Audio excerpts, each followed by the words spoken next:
start back up where we left off, okay?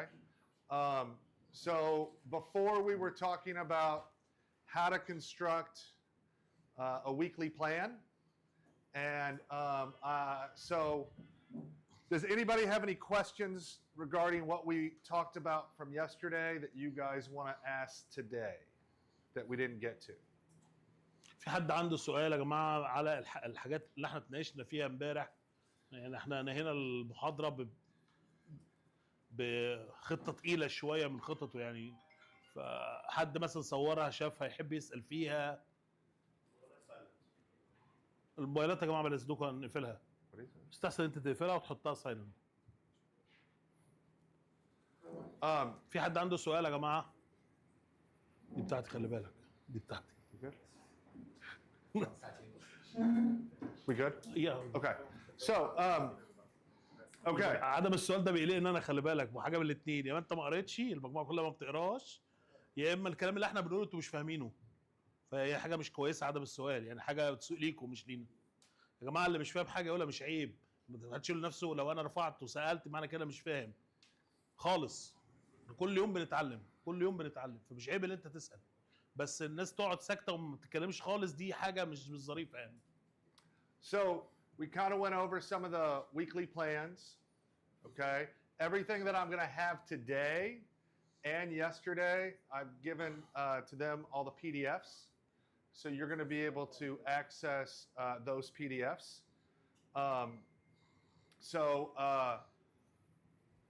Just to kind of refresh what we were talking about, okay? So for a weekly plan, we want to make sure that we're hitting different energy systems and zones. So either our color charts or if you do EN1, EN2, EN3, SP1, or if you want to do the color charts of pink, red, blue, however you want to do that, just make sure that there's a nice even flow with that. Along with your main set, you want to make sure that you put in kicking, pulling, freestyle pulling, backstroke pulling, kicking.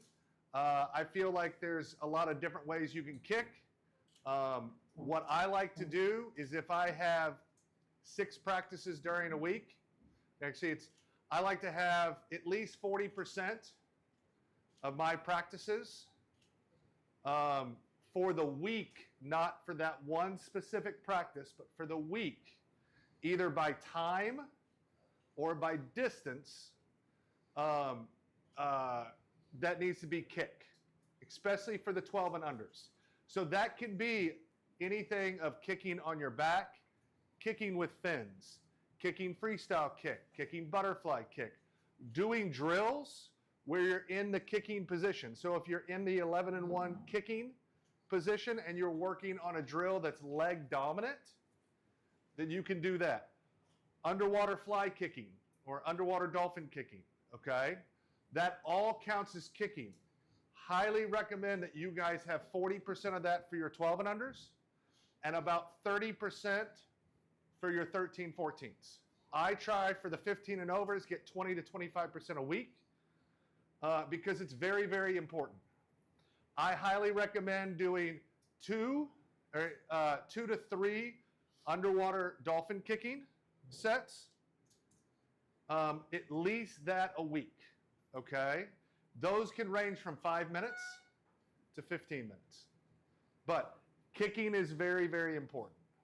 هو بيتكلم بسرعه كده بنراجع الشغل اللي احنا اتعلمناه اللي احنا عملناه امبارح، وجينا هنكمل على الوحده الاسبوعيه، وبدا يتكلم ان هو بيدخل فيها حاجات مختلفه زي ضربات رجلين، زي الشغل اللي على البول او الشده، سواء بقى في الحره او في الباك، بيشتغل على البريست والفراشه، بيشتغل على 4 عمال، بيشتغل على المتنوع. وبعد كده قال لك انا بستعمل ضربات رجلين على مدى الاسبوع باي طريقه بقى، عندك على رقم 11 بعملها بالبورد او من غير، بعمل فيرتيكال، وبدا يديك كمان نسب زي ارشاديه ليك، بيقول لك انا دايما السن ال 11 ل 12 سنه بديله 40% من حجم الشغل الاسبوعي ضربات رجلين، من فوق السن ده، من فوق اللي هو ال 13 ل 14 سنه بديله 30%، الناس اللي هم فوق ال 15 سنه بديلهم من 20 ل 25%. ال10 سنين فما تحت اديله 50% مثلا رجلين وانت مغمض، اديله رجلين على قد ما تقدر، نص الاسبوع رجلين. ليه؟ لان احنا بنبني هوائي. خلي دايما في بالك ان السن الصغير ده محتاج هوائي. So the other thing that you want to make sure that you're doing throughout the week is making sure that you're working on your critical speed or your racing speed. Okay? So we talked about different ways of doing that yesterday, but trying to hit that at least 2 to 3 weeks during a normal weekly plan, during heavy training or something along those lines. As you get closer to that championship meet, you're probably going to have to increase that number, possibly to 4 or 5, okay, depending on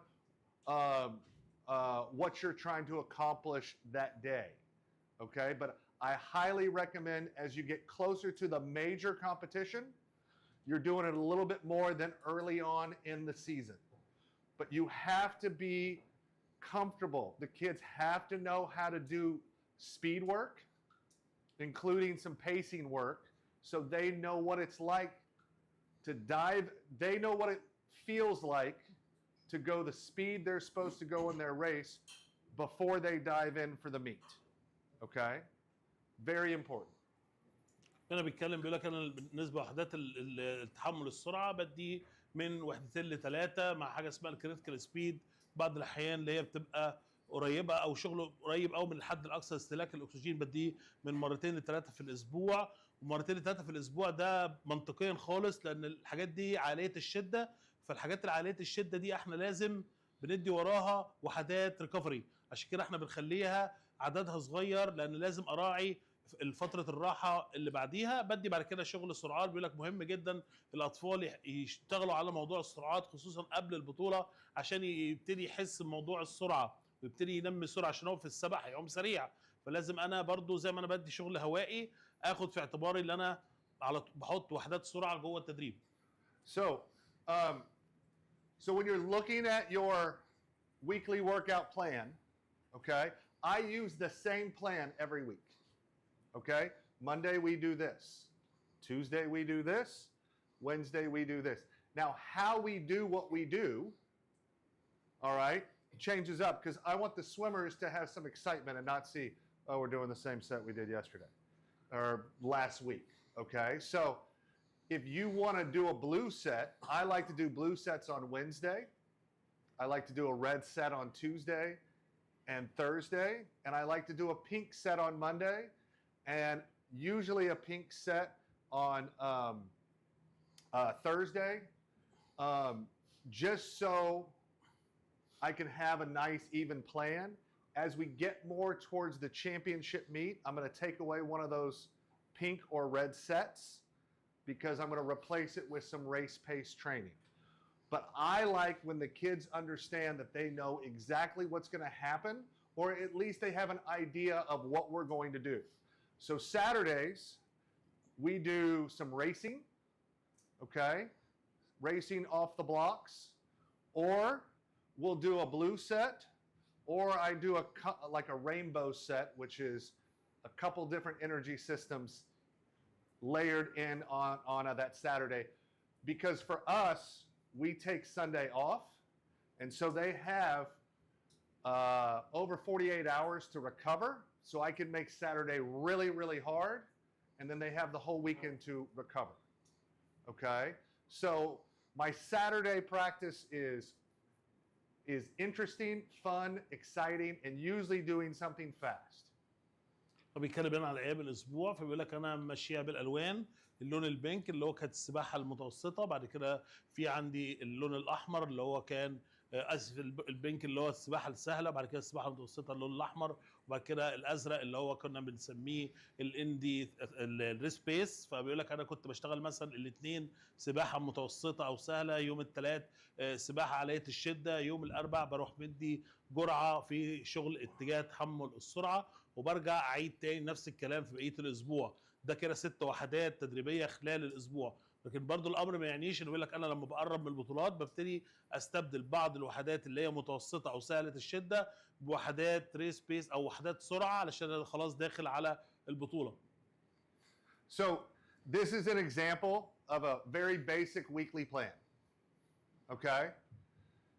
Monday, general aerobic. We're going to use a lot of different equipment. Steady state heart rate, where we want the heart rate to go and not jump up and down, but to stay the same heart rate throughout. All right? And then we're going to work on some skills and drills.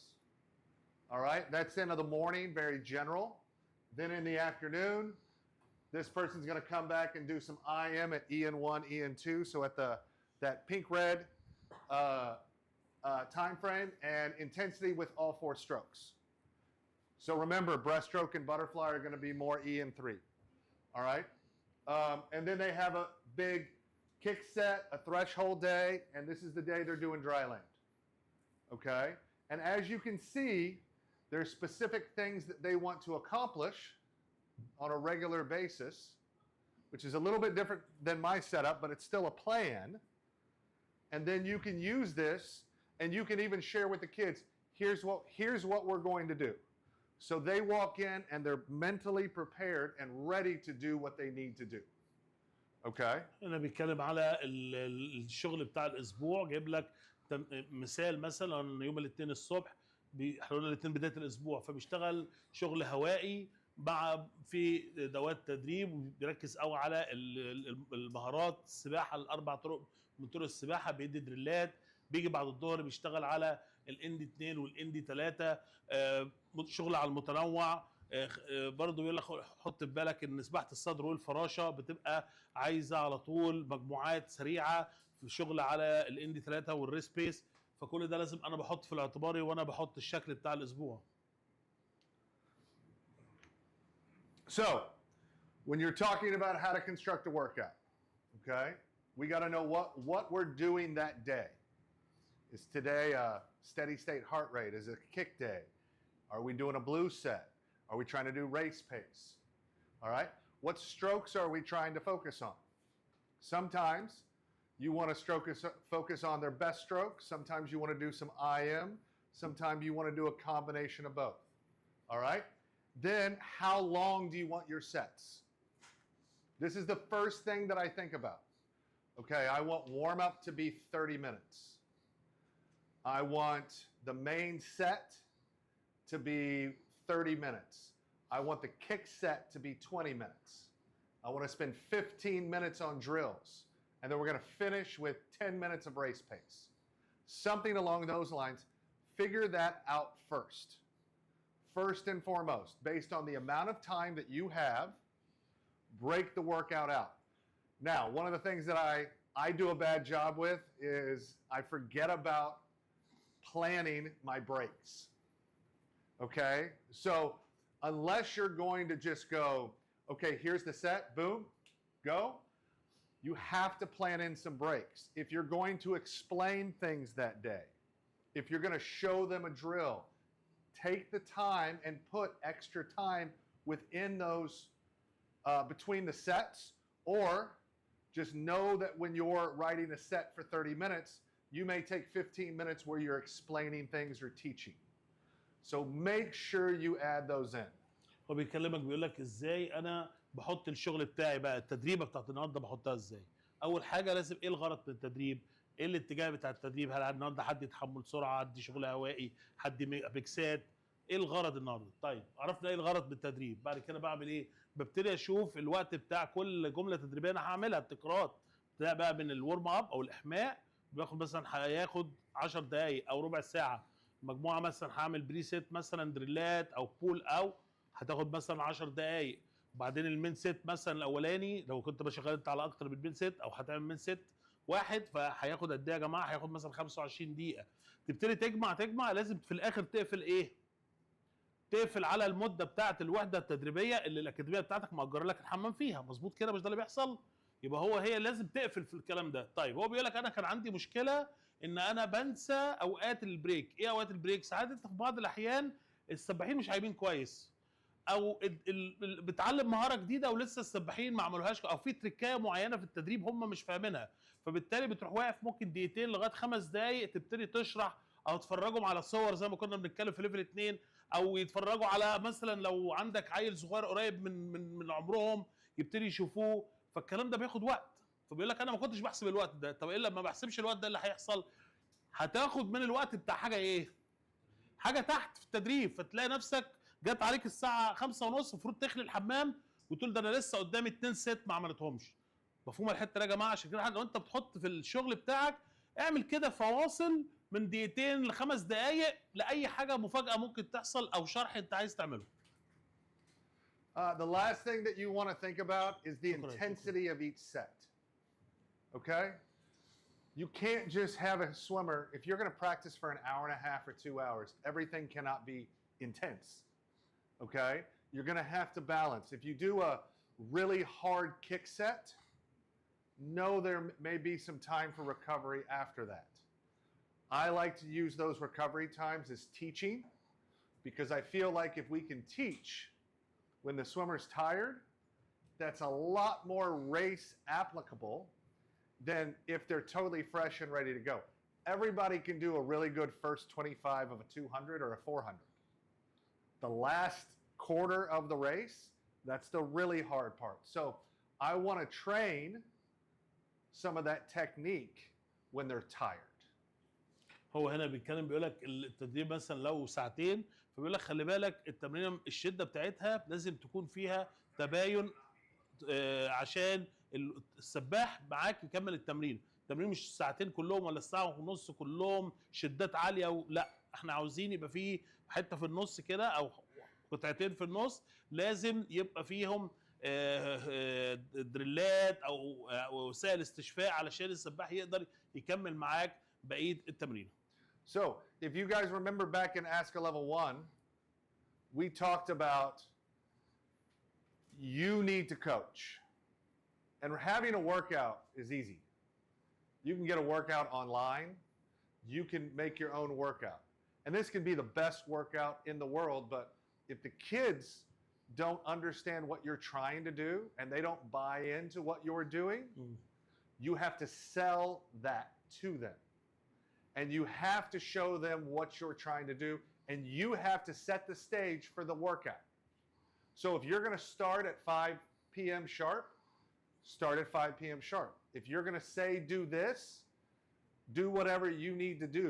But you set the tone for the workout, and you are the person who's going to inspire them, motivate them, and push them during the workout. هو هنا بيقول لك تدريبه انت اللي تبقى مسؤول عن كل حاجه، مسؤول عن تشجيع السباحين، مسؤول عن ان انت التدريبه في حد ذاتها يا جماعه اللي انت بتشوفها دي مش قصه. موضوع هي مش سهله بس مش قصه يعني، لكن القصه فين؟ القصه ان السباح عندك هو اللي يعمل التمرينه دي. عشان يعمل التمرينه دي احنا في بعض الاحيان المدرب بيلبس شخصيه الراجل بتاع المبيعات. ازاي انا ابيع الفكره او اتجاه التدريب ده او الهدف من التدريب ده للاطفال او للسباحين اللي عند ذكرهم ان هم لو عملوا التمرينه دي النهارده هيبقوا قادرين ان هم يسبحوا مثلا 100 متنوع من غير دي كيو. ازاي لو عملوا التمرينه بتاعت النهارده هيبقوا قادرين ان هو يسبح سبق 200 فراشه من غير ما يتعب. كل دي افكار بقى انا ببيعها له، دي شطارتي انا كمدرب، لان انت لو هو مش مقتنع مش هينفذ التدريبه، يبقى كل الشغل اللي انت عملته في البيت ده راح على الفاضي. So, ask some of these questions when you're writing this workout. What's my focus of the day? All right? What is the one thing I want to accomplish? Then, what's the second thing I want to accomplish? All right? And just start there. I like to have 2, maybe 3 things. Everybody can get really complicated. Keep it simple. Okay? That way the kids can understand. Imagine if you're a swimmer and you come in and this coach gives you 50 different things that he wants you to do, you're not going to know what's important. I like to start out going, today, most important thing we're going to work on. I want to see everybody kicking 3 underwater fly kicks off every wall. 3 underwater dolphin kicks. All right? That is the focus. I don't care how fast you go. That's what I want you to do. The second thing is, I don't want to see a single swimmer breathe into the wall. So I want to see, if we're doing freestyle, 1 stroke, 2 strokes, no breath, flip turn. If we're going to do butterfly, I want to see head down on the finish for the last stroke. That's what I want to accomplish. All right?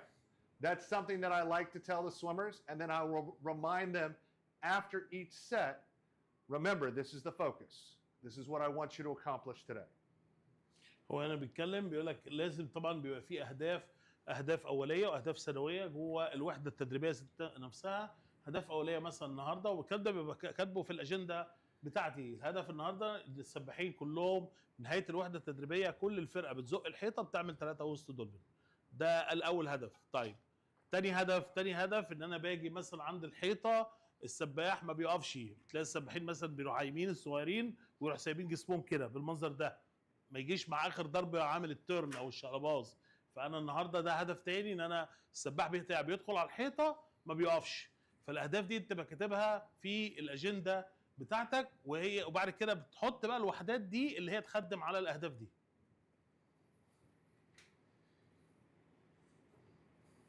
So we talked a little bit about this.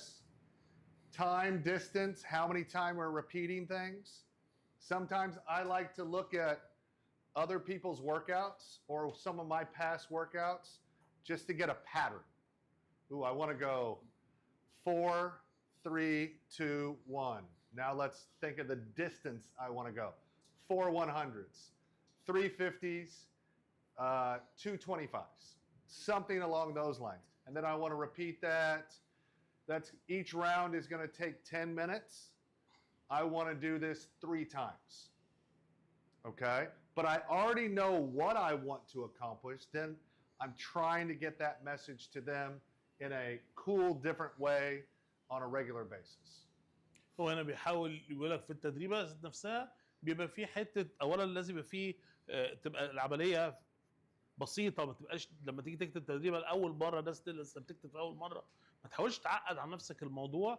حط بس هدف على اساسه هيبان التكرار والراحه بتاعتك والشده وهكذا. طيب لما بيجي بعد كده بيحط التدريبه، بيجي مثلا بيبعد عن التكرار والملل. يعني ايه؟ يعني هو مثلا قال لك انا عملت 4 في 100 وبعدين 3 في 50 ادي كده 750 وبعد كده عملت 4 في 25 هنقول كيلو.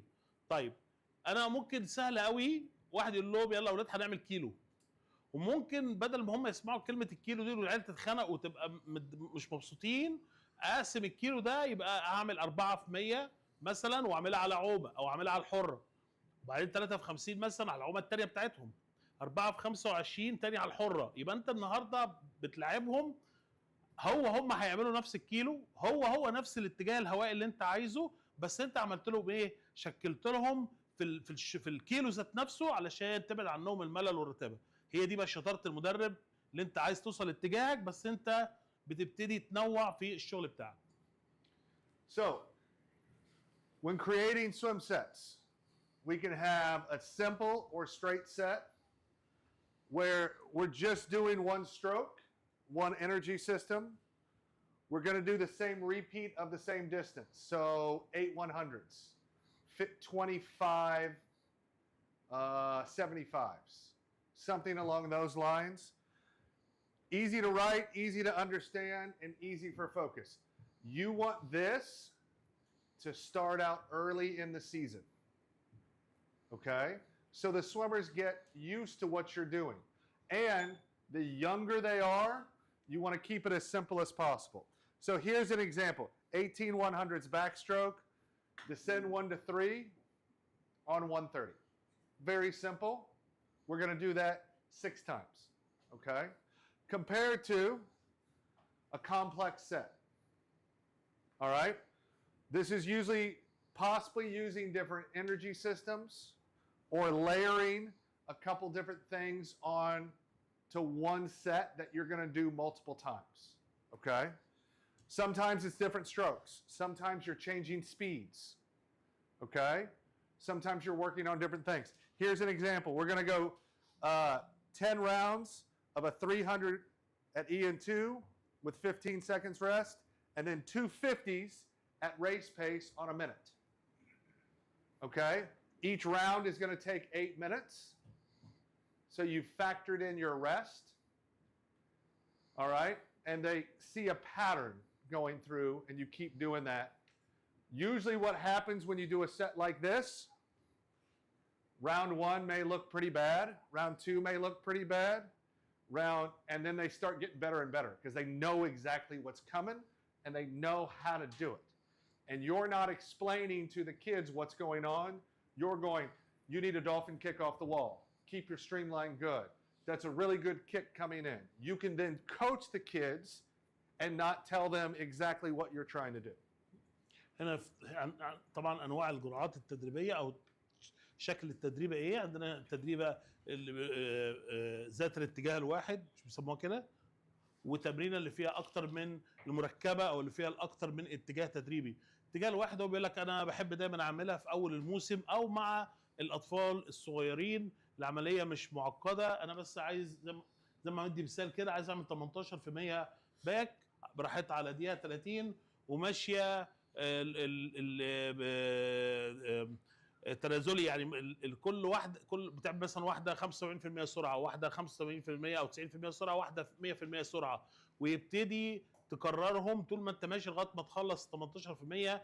ودي تدريبه من التدريبات الظريفه جدا اللي بتعلم الطفل ازاي حاجه اسمها البيلت اب، ازاي هو يحسن سرعته اثناء او يطلع بسرعته اثناء السباق. في شكل تاني بقى اللي هو بيبقى الشكل اللي انا كمدرب عايز اضرب بيه كذا عصفور بحجر، ان انا اكتر من هدف بحققه في نفس التدريب. زي ما كاتب لك مثلا عامل لك جمل كده تدريبيه، ممكن تقول لك الاندي 2 مع الاندي 3، ممكن اندي 3 مع الاس بي 1 الاس بي 2، بس دي بتبقى تقيله قوي.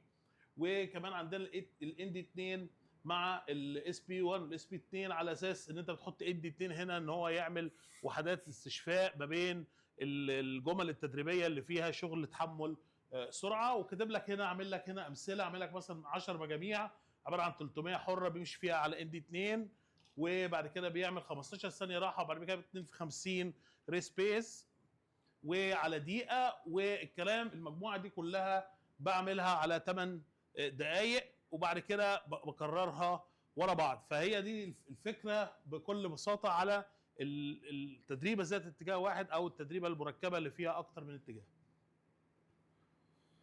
So, when you're writing the sets, and we're going to talk about this, all right? There's no magic. There's really no magic, okay? It's a set on the paper. You make it magical as the coach, okay? Because you're connecting with the swimmers. You're motivating them. You're doing that. What I can tell you is I've had over 150 coaches work for me, and what I can say is the workout is just like a quarter of the practice. It's the rest of it, 75% is you as the coach. How do you walk on the pool deck? What are the swimmers like? Are you yelling? Are you inspiring? Are you motivating?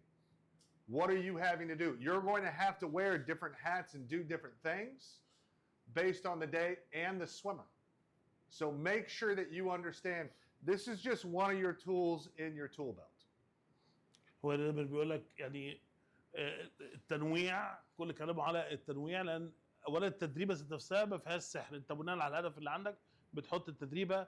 في حاجه قالها بس نسيت اترجمها يا جماعه في المره اللي فاتت، بيقول لك انت اثناء الوحده التدريبيه خصوصا التدريبات المركبه او حتى التدريبات العاديه الاتجاه الواحد، يعني انا مش هتكلم في التدريب مع الطفل، لكن انا كل اللي هعمله ايه؟ انا واقف بشجعه ان هو يعمل ستريم لاين صح، انا واقف بشجعه مثلا ان هو ياخد عدد مرات نفس زي ما انا بقول له، انا واقف بشجعه مثلا ان هو لما بيعوم في الحاره مثلا بيعوم سيركل عشان ما يخبطش في زمايله. ففي حاجات انت النهارده بتاكد عليها اثناء التدريب. مش هخلي الطفل افهمه التدريبه معناها ايه، لا انا دايما بقول له عايزين نعمل كذا عشان انت هتستفيد منها، بس انا جوه التدريب بركز على الحاجات اللي بتعمل لي مشاكل دايما في السباق. All right.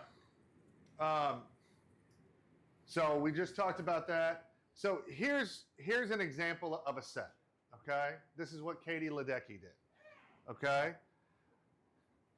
He's got 3 round short course. He's got rest between. He knows what he wants to do here. He really wants you to go fast on the 150 and on the 100s. That's just an example of a set. So I'm going to show you here. So this is another example of a Michael Phelps set, okay, where they go down and then back up, okay? You can do a lot of different things with this. I like patterns. This is why I like looking at some of this stuff, okay? And then I use that to inspire myself to write a workout. هو بيقول لك التدريبات اللي انا بشوفها دي يعني بتزود الطموح عندي اللي انا احط كمان شغل زي الناس، يعني باخد من الافكار دي واحط كمان الشغل بتاعي. So here's some examples of some racing sets. So a 400 free on 8 minutes. And let me just show you what I got. Okay. So I'm going to show you a couple sets. So this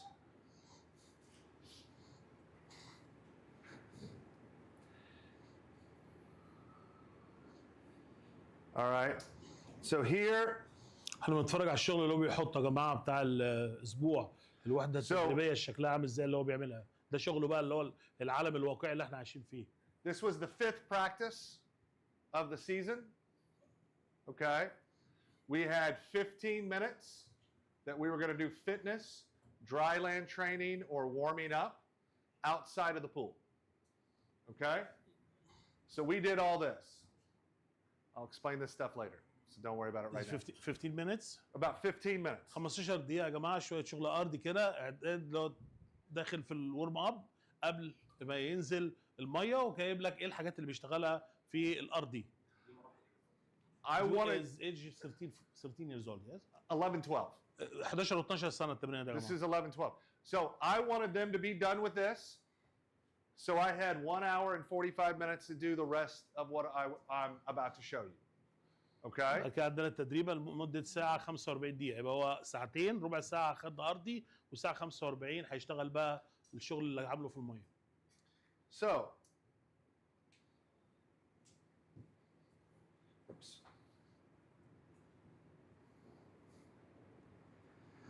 So my warm-up is 30 minutes, okay?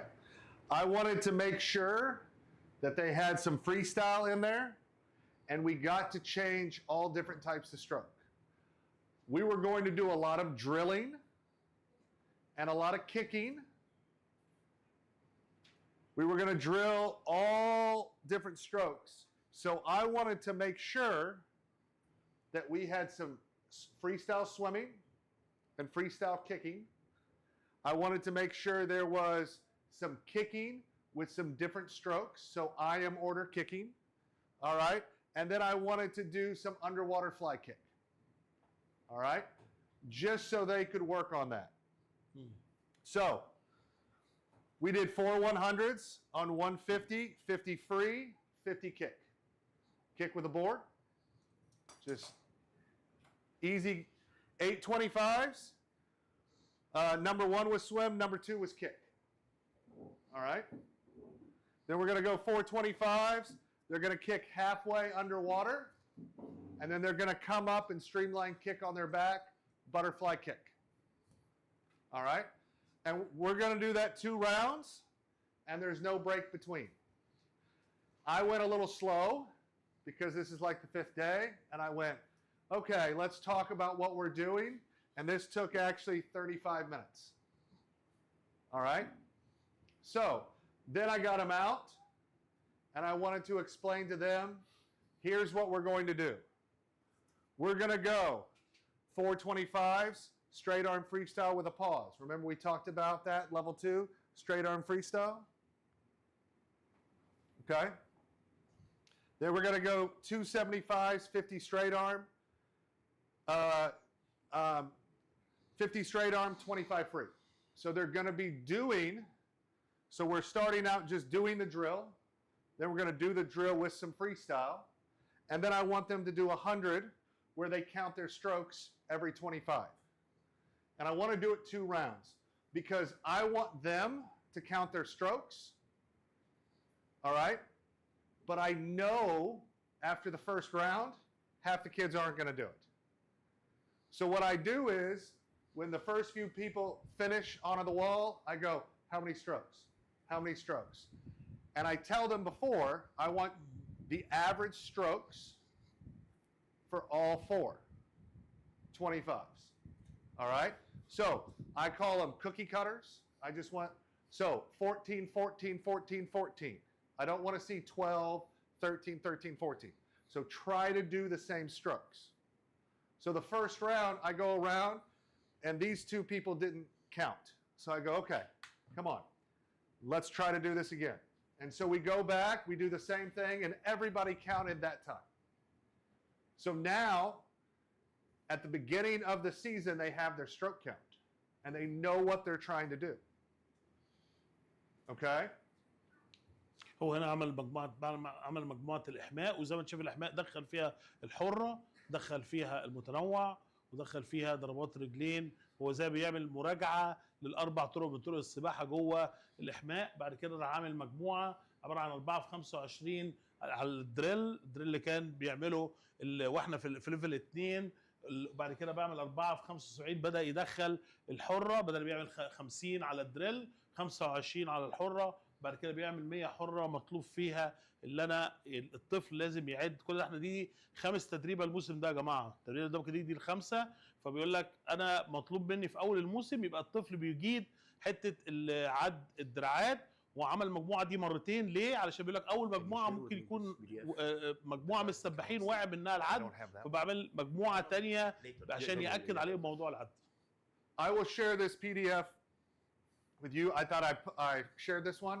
I will share this one with everybody as well. So, Coach, I have a question about that. It's necessary to put all the variation of the kick for the IM each session. Let's say today I'm doing the session for the backstroke or the.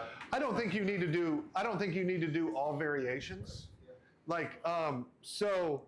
I like to do, if I have a freestyle main set, I want to make sure that I hit non-freestyle in warm-up so they get used to doing some of the different drills.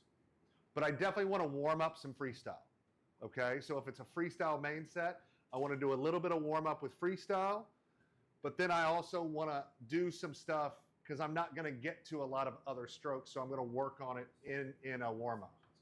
Okay. What is the best age for the swimmer if he will be sprinter mid distance and distance? I didn't hear what you said. What is the best age for the swimmer if he will be For the specific. Distance mid distance. 15, 14, 15. I like to do 16, 15, 16. I feel like when you put a kid in a box, it's hard to get out of that box. And as a young kid, I want them to see a lot of success. Okay? So if you're only focused on the 50 freestyle, then it's really hard to drop. And you have to have a perfect swim, perfect start, perfect turn, perfect finish. I do feel like this is something that's going to change across the world because now they have 50s a stroke. So I don't know the answer to that right now because this is something that we at my club is figuring out as well because they just added these in this year. Okay? And what we noticed is if you're a pro athlete and you're an older person, you're really good at those. But if you're 18 and under, you are not good at the short sprinting stuff because we've been training these kids for the 200 of stroke and the 100 of stroke and not coming down to the 50 unless they swim on a relay, okay? So I do feel like somewhere in that 14 to 16 age, you're gonna have to learn, and I feel like it's only on both extremes, okay? 80% of the people should swim everything. It's that 10% who you just know they're sprinters, Yeah. okay? And, or they're just distance people. Like they don't have any speed at all. Yeah. They're going to do distance. So like that's where I feel like I want them to go to a meet and every 4 to 6 weeks swim the same event, because then there's training between those, and then they can swim other events. And oh, I swam the 100 breaststroke. The last time I did that was April. You know, I went faster. Yay! And that's what I want them to feel. هنا السؤال من المدرب على موضوع التخصص. هو بيقول لك دايما في سن ال 16 سنه، وان كان بيقول لك يعني هو بيعتقد من 14 16 سنه 80% من السباحين لازم يكونوا عمرهم الاربع عومات زي ال 200 400 وتنوع، وفي بقى عدا نسبه 10% ممكن يبقى هم خلاص انت كمدرب مقتنع ان الراجل ده هيبقى بتاع ديستنس خلاص ملوش حل تاني، او الولد ده سبرنتر. فدي بتبقى نسب صغيره، لكن 80% لازم بيعمل الاربع عومات.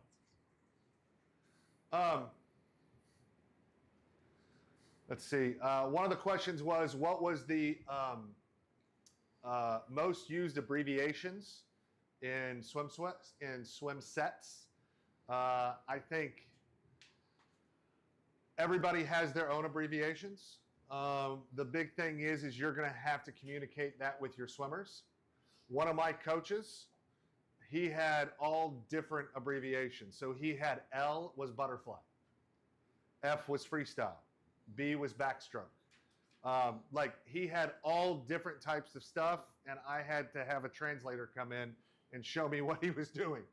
Okay, whatever you do, I like to say FR for freestyle, BK for backstroke, BR for breaststroke, or fly for butterfly. Okay, IM is individual medley. So, okay, so back to the. Oh, do you want to? هنا السؤال على المصطلحات بتاعه طريقه السباحه نفسها. هو يعني ما فيش كل مدرب له المصطلح بتاعه، وان كان يعني خلاص في مصطلحات بقت حاجه عامه اللي هي زي الاف ار الحره، الباك البي اي، البريست البي ار، والفلاي اللي هي سباحه الفراشه. خلاص ده بقى متعارف عليه ما بين المدربين. So, this is the 5th day of practice. Okay? So I wanted, my first goal was to teach them to think in practice, to work on drills on all 4 strokes, and to understand that they needed to count, all right, during their swim. So number 1, I wanted them to do some freestyle. I wanted them to do some backstroke. I wanted them to do butterfly. Okay? I wanted them to think about what they were doing and not what the set was. So if you notice here, my backstroke set looks just like my freestyle set. Okay? The same structure, 225s, 275s, 100. We're going to go L drill backstroke going down, and then we're going to go one arm backstroke for a 25, or for a 50, 25 right arm, 25 left arm. All right, and then 25 backstroke. And then we're going to finish with 3 underwater fly kicks off the wall. I wanted them to count how many kicks they did off the wall. I didn't care if they did 3 or 2 or 1. I just wanted them to count. Most people did 3. All right? The same thing I wanted here, and I did not write it down here, but we did 4 25s fly. We did 2 50s. We did flat arm butterfly going down, swim coming back. I reduced this to 50s instead of 75s because we're doing butterfly and it's a lot harder. Okay? And then I came here on 4 25s fly and I told everybody count your strokes.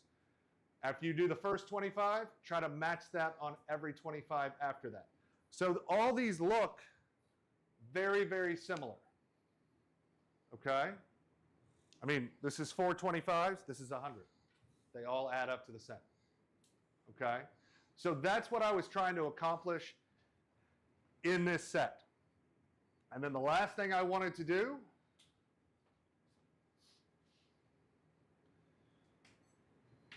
was to kick. هو انا حتى برضه بعد كده خلص الحره، راح حاطط مجموعه شبه الحره على الباك وبعد كده على الفراشه، وزي ما انت شايف كله بيعتمد على الدريلات وبعد كده العومه الكامله. هو بيقول لك انا مش هاممني السباح عاوز بيفكر في التمرينه، لا انا عاوزه يفكر هيعمل ايه جوه التمرينه. عشان كده هتلاقي التدريبه ذات نفسها الدريلات وبعدين جزء دريل وجزء سباحه، كل ده بيخلي تركيز السباح عالي. بعد كده بينهي التدريبه بمجموعات رجلين. So then we kicked. We were kicking on their back. Remember, I wanted to do 3 underwater fly kicks. I wanted them to count that. Okay? And then we went fast kicking with a board. We did that down to here. When I coach 14 and unders, I want to finish with something fun. Because you can make them work so hard throughout the entire practice, and all they're going to think about is the last 3 to 5 minutes of practice. And if you did something fun the last 3 to 5 minutes of practice, they're going to walk out and be, wow, that was really good. I had so much fun. I forgot that I did an hour and 35 minutes of hard work. So what we did here, we did 3 100s where you swim in, and when you get to the flags on the far end, you dive underwater, you kick to the wall, and you do a flip turn underwater, and you push off the wall. University of Tennessee made it famous. It's really good drill for flip turns because you're going through water, which is 800 times more dense than it is when you're doing a flip turn when your feet come out of the water. Okay? So what you'll see is when kids do that, they have to flip fast or they float to the surface. Okay? So they've never done this before, and so I had somebody show them, and I said, try it. And they had so much fun doing it. And then I would, if somebody did something funny, I'd go, oh, look at this, kids. You guys got to watch this. And they had fun. We were laughing. They totally forgot all the stuff we did that day that was hard. Okay? So this is what I created a workout, and I wanted to have the kids learn something, focus on drills, make sure they're using their brain and counting, and then finish with something having fun. هو هنا ضربات رجلين، فهنا بيعمل مثلا بيعمل لهم 50 ضربات رجلين. بعد كده بيعمل ال 50 ضربات رجلين، بيأكد على انه كل مره هو بيزق الحيطه لازم بيعمل 3 وسط دولفين. بعد كده يعمل 2% رجلين بالبورد سريعه جدا على دي حاطط الراحات، وبعد كده بيعمل 2 في 50 تاني على الظهر. فزي ما انت شايفه عمال ينوع. وضربات الرجلين بيعمل جزء على الدريل بيركز قوي على زقه الحيطه، وجزء تاني سريع. وبعد كده ما ده جزء على فكره بتبص له كده هتدي تحمل سرعه يا جماعه، على فكره ده بيعمل تحمل سرعه بس بطريقه مخفيه شويه. طيب وبعد كده بيعمل ايه؟ بيعمل لهم حاجه شغل بقى لعب في الميه، بيقول لهم يعمل له 3% حره، وبيجي عند الحيطه او بيجي عند حرف التي يروح نازل تحت الميه وعامل التيرن وطالع. طبعا هو بيقعد بقى يتحداهم ان هو او يشجعهم ان انت تعمل التيرن تحت الميه وتزق وتطلع تكمل. طبعا في اطفال بيعرفوا، في اطفال لا. بيقول لك المتعه دي في حد ذاتها بيخليهم ينسوا التعب بتاع التمرين اللي هو من اول خالص، مبسوطين وبيطلعوا مبسوطين من الميه، فبيرجعوا له تاني يوم مبسوطين. فانت لازم برضو تحط الحته دي في بالك وانت بتحط الجرعه التدريبيه، ان العيال بقى تطلع مكشره ومش طايقينك، لا يبقى انت النهارده طالعين مبسوطين وبيجوا لك تاني يوم. ازاي؟ طب 4350 مش هيعمل ماشي، ما هو 12 سنه، هو مش لازم 11، ممكن 12. 5 30 4350 It's yard, yes? Say that again. It's yard or meter. That was yards. That was yards. That was yards. So we don't have any short course meter facilities. We have short course yards and long course meters.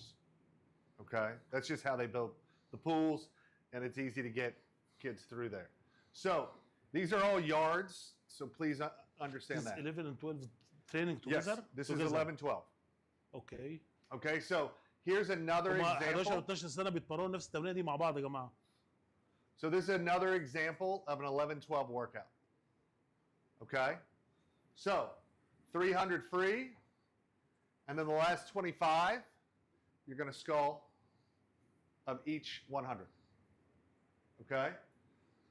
We're going to work breaststroke, where they do the tiny kick. So if your normal kick's like this, we're going to try to do a tiny kick. It's something that their coach has worked on with them before. Okay?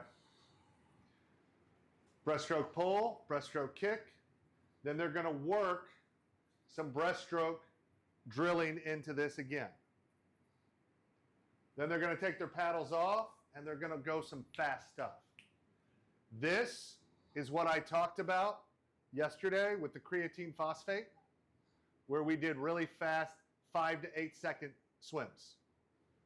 All right? So I want 2 where we're going to do our breakout is fast and go fast to the flags to the far end. And then 2 where we start out at the flags that are close to me and I go fast to the finish. Teaching the kids how to break out and how to finish. Okay?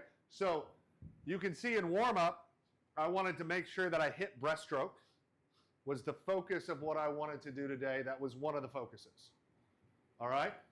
The second focus was to kick, and then we did a freestyle threshold set.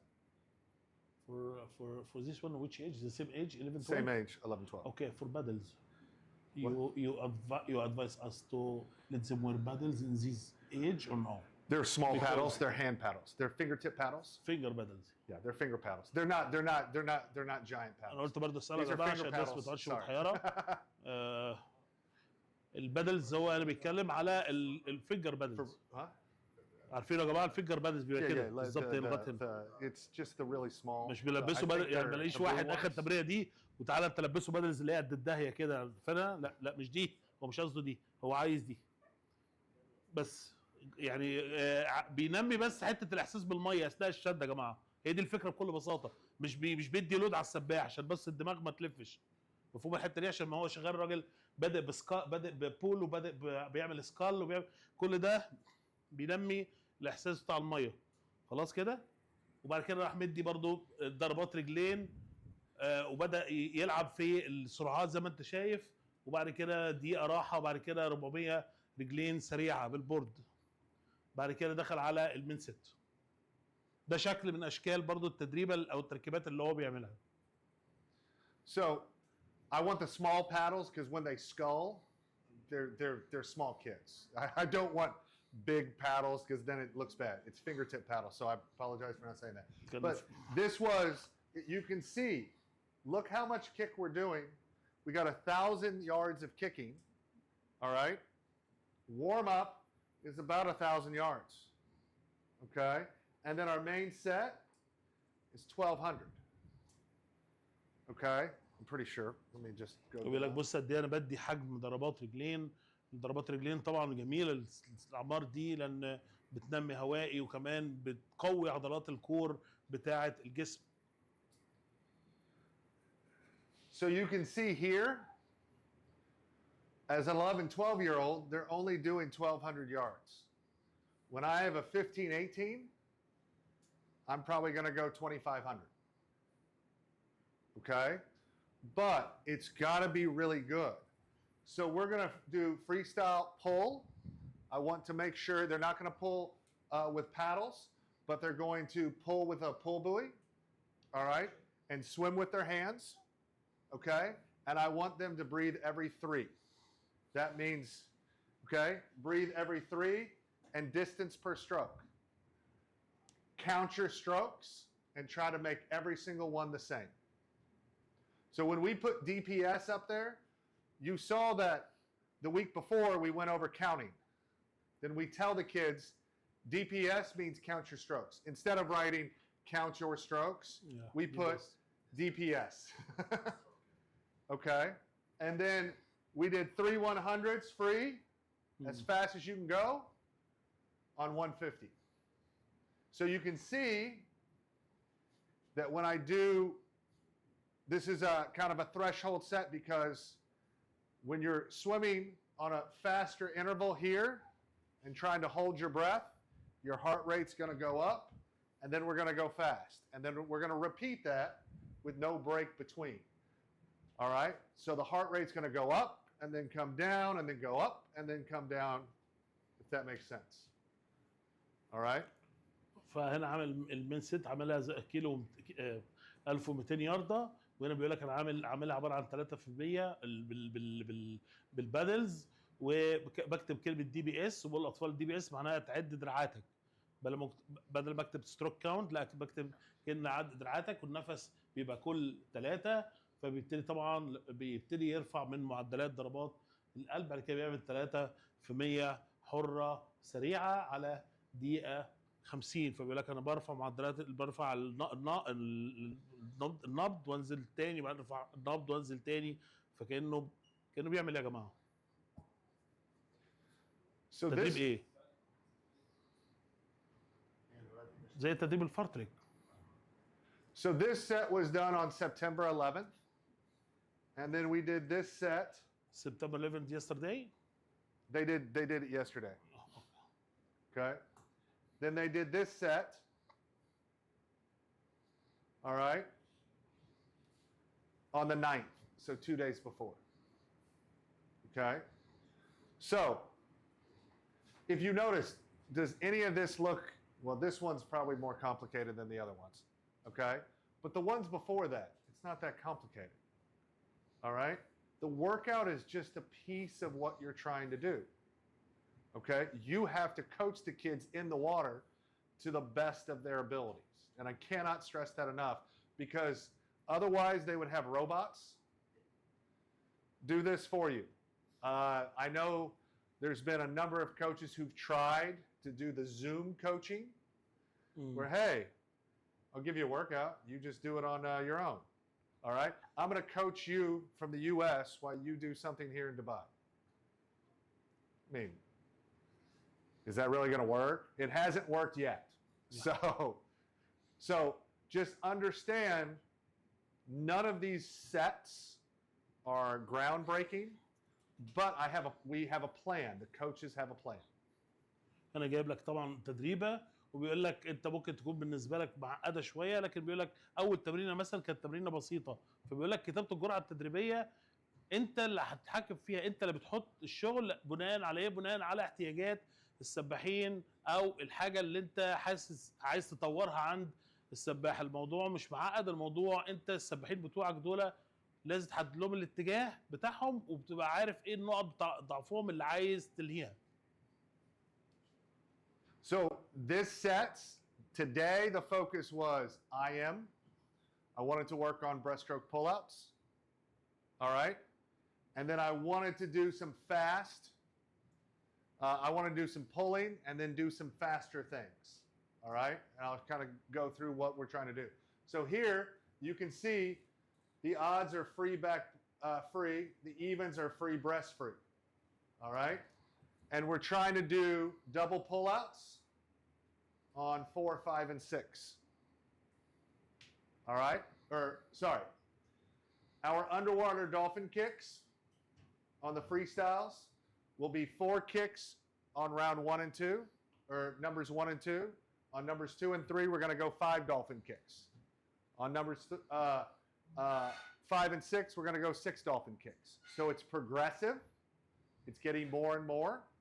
Okay? And the whole time, anytime they do breaststroke, they're doing 2 pullouts right in a row. So we're working on those things. Okay? I'm coming back. They're kicking on their back. K-O-B, kick on back. Fly back breast. I-M. Then we're going into pullouts. I want you to go halfway. So if he goes 3 underwater pullouts to get him halfway, and he goes 1 pullout, that's fine. I don't care. Each is individual, but halfway. For us, it's 4 blue lines in the pool. All right? So then I want to come in right after warm-up. Now I want to hit. I've warmed up all the different strokes. Let's do some pulling, and we're going to go IM. Now, we're not pulling far. This is with pull buoy. Excuse me, for this one have pull out, I didn't understand. Two pull outs? 6 to, yeah. So 625. oh, Half pull out. so number one. No, number 3, 625. Third So, one, yeah, third yeah. one, third one. So number 1 and 2 is 4 First two. underwater. The first 2 First 2. are underwater dolphin kicks. You do 4. So on the freestyle, the backstroke, the freestyle, the backstroke, we're doing 4 dolphin kicks. Okay. Second then- 2, 5 dolphin kick. Huh? What about Se- double pull-up? So like, Second- so we'll do 4 dolphin kicks here, 4 dolphin kicks here, 4 dolphin kicks here, 4 dolphin kicks, 2 pullouts, 4 dolphin kicks. So- okay. If you see, I'm making them think, but the pattern is the same. Mm. And that's what I want you guys to understand. Yeah. Is there any website? Can I buy 3D training plans? Sure. Good website. You can buy websites probably from, I think Brett Hawk does one. You can go online and Google, you can go onto your Asca page and look at sample workouts. USA Swimming has some. Swim, You swim. can, you can just Google them. But Swim, swam. what? Swim. Swam. So this is why it's important to have a plan. Because I can show you all these workouts and you can copy everything you want. But if you don't have a plan, I want to do IM today. I want to pull freestyle. I want to pull backstroke. Mm. If you have a plan for the week, then you can go, ooh, I'm going to do this on this day, this on this day. You can get creative.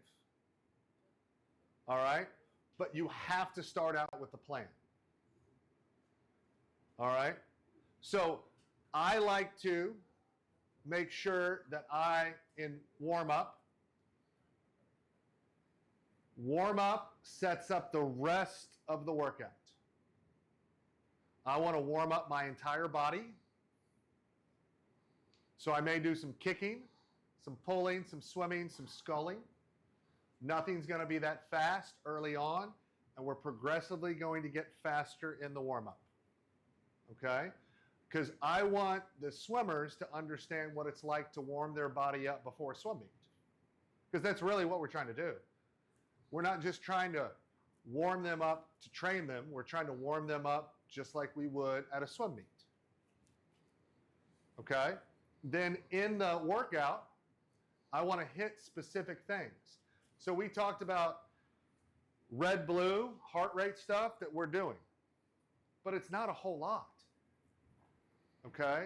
And you have to be able to take your plan for the week, all right, and input what you want and need for your swimmers to get better. I can tell you, the first time you do a plan, it's going to be okay. The second time, much better. The third time, you're going to have a good idea of how you're going to do it. Okay? But you have to practice. Just like your swimmers practice, you have to practice doing this. I spend about every month, I like to do 3 to 4 week mesocycles.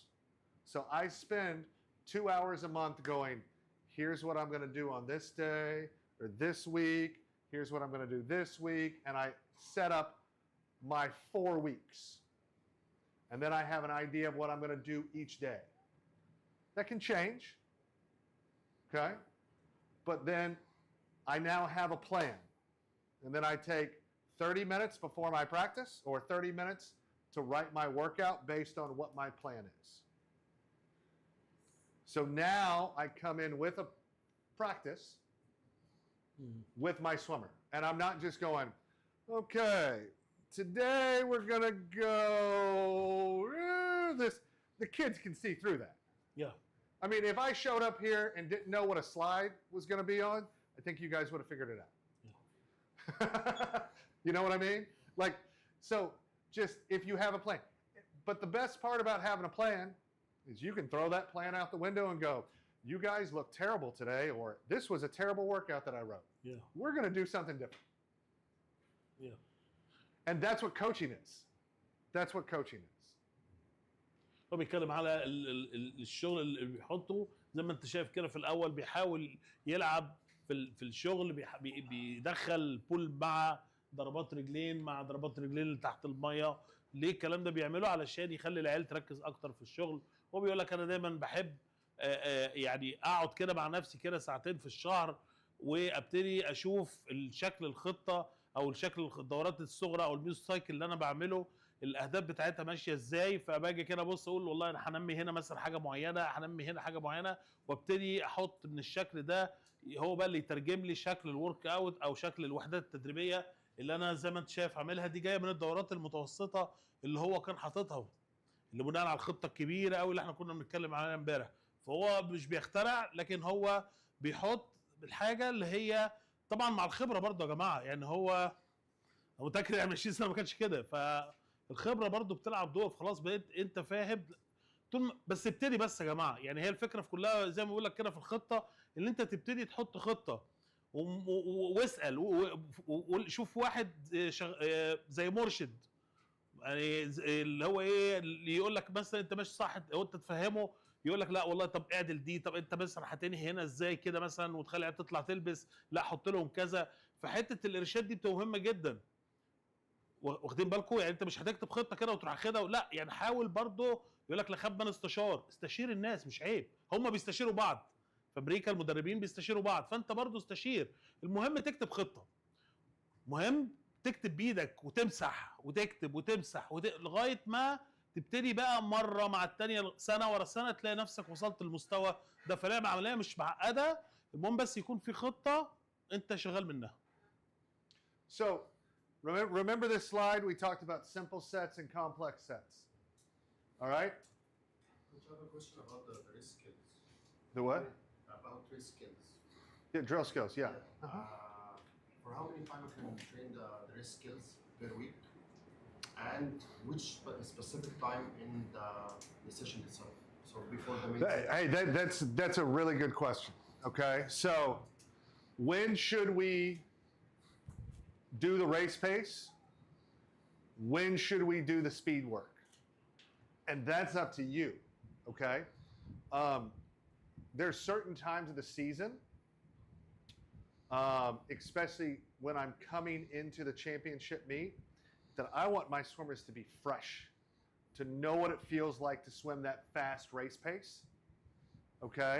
And really be able to hit 100%, be able to hit their tempos, be able to hit their stroke count, like be fresh, ready to go. All right? And I like to do that more towards the championship meet, and I like to do that really early in the season, because early in the season, the kids are not as tired as they are later in of the season. For us, October and November are really hard training months. So in those months, so in September and December, I want to come in and do it early on. In September, I feel like when they're fresh, we're teaching those race pace skills, and I want them to really think about that early in the workout, okay? And I want it to be fresh. In that November, October, November, where we're doing a lot of training, I want to do that when they're tired. So now get up and race when you're tired. So it depends on what part of the season you're in, and that's where I feel like for you as a coach, you can decide what that is. There are certain times where I want to do a kick set so the kids know what it feels like that last half of the race to then have to race and be tired. Okay? So it depends on what you're doing. I know I didn't give you the exact answer, but it just depends on what you're trying to accomplish. And what I would say with that is be flexible. Because in practice, I feel like you have to watch the kids, and let's say you have 825s or 850s planned, and you're on the second 50 and you're like, oh, this is looking bad. We got to stop this. We're going to do this at a different part of the set, or I'm going to come back tomorrow and put it at the beginning of the set because I really want them to do this well. And so But I really like when they're doing hard training to put it at the end of practice. And then when I want to see really good quality sets, I want to do it at the beginning of practice. And when I want to do it at the beginning of practice is right after warm up. Because that's what they're going to do at a swim meet. They're going to warm up and then they're going to race. Okay? When we get closer to that competition, right? Yes. Yes. So they have to do the race pace after the warm up to feel fresh and they have the energy to do it. Well, yeah, because like in a warm up, if you think about it, if you're warming up your body, okay, that's the best that they're going to be. You're already. That's going to be, ready. they're at peak performance. They're ready. So what about the race skills? Race skills, that same thing. Race strategy or race skills. Skills that start to finish. Start, turn, finish. I do those every day. Every day. Doing something like that, or 75% of the time. Okay, you saw the initial speed we did before. Okay, here we're doing race pace skills. I want to do it 3 to 4 times a week. If we're doing 6 workouts. Okay, I'll put the sit for the start. it can be within warm up. I like to do it within warm up. I like to finish the end of warm up with starts, breakouts,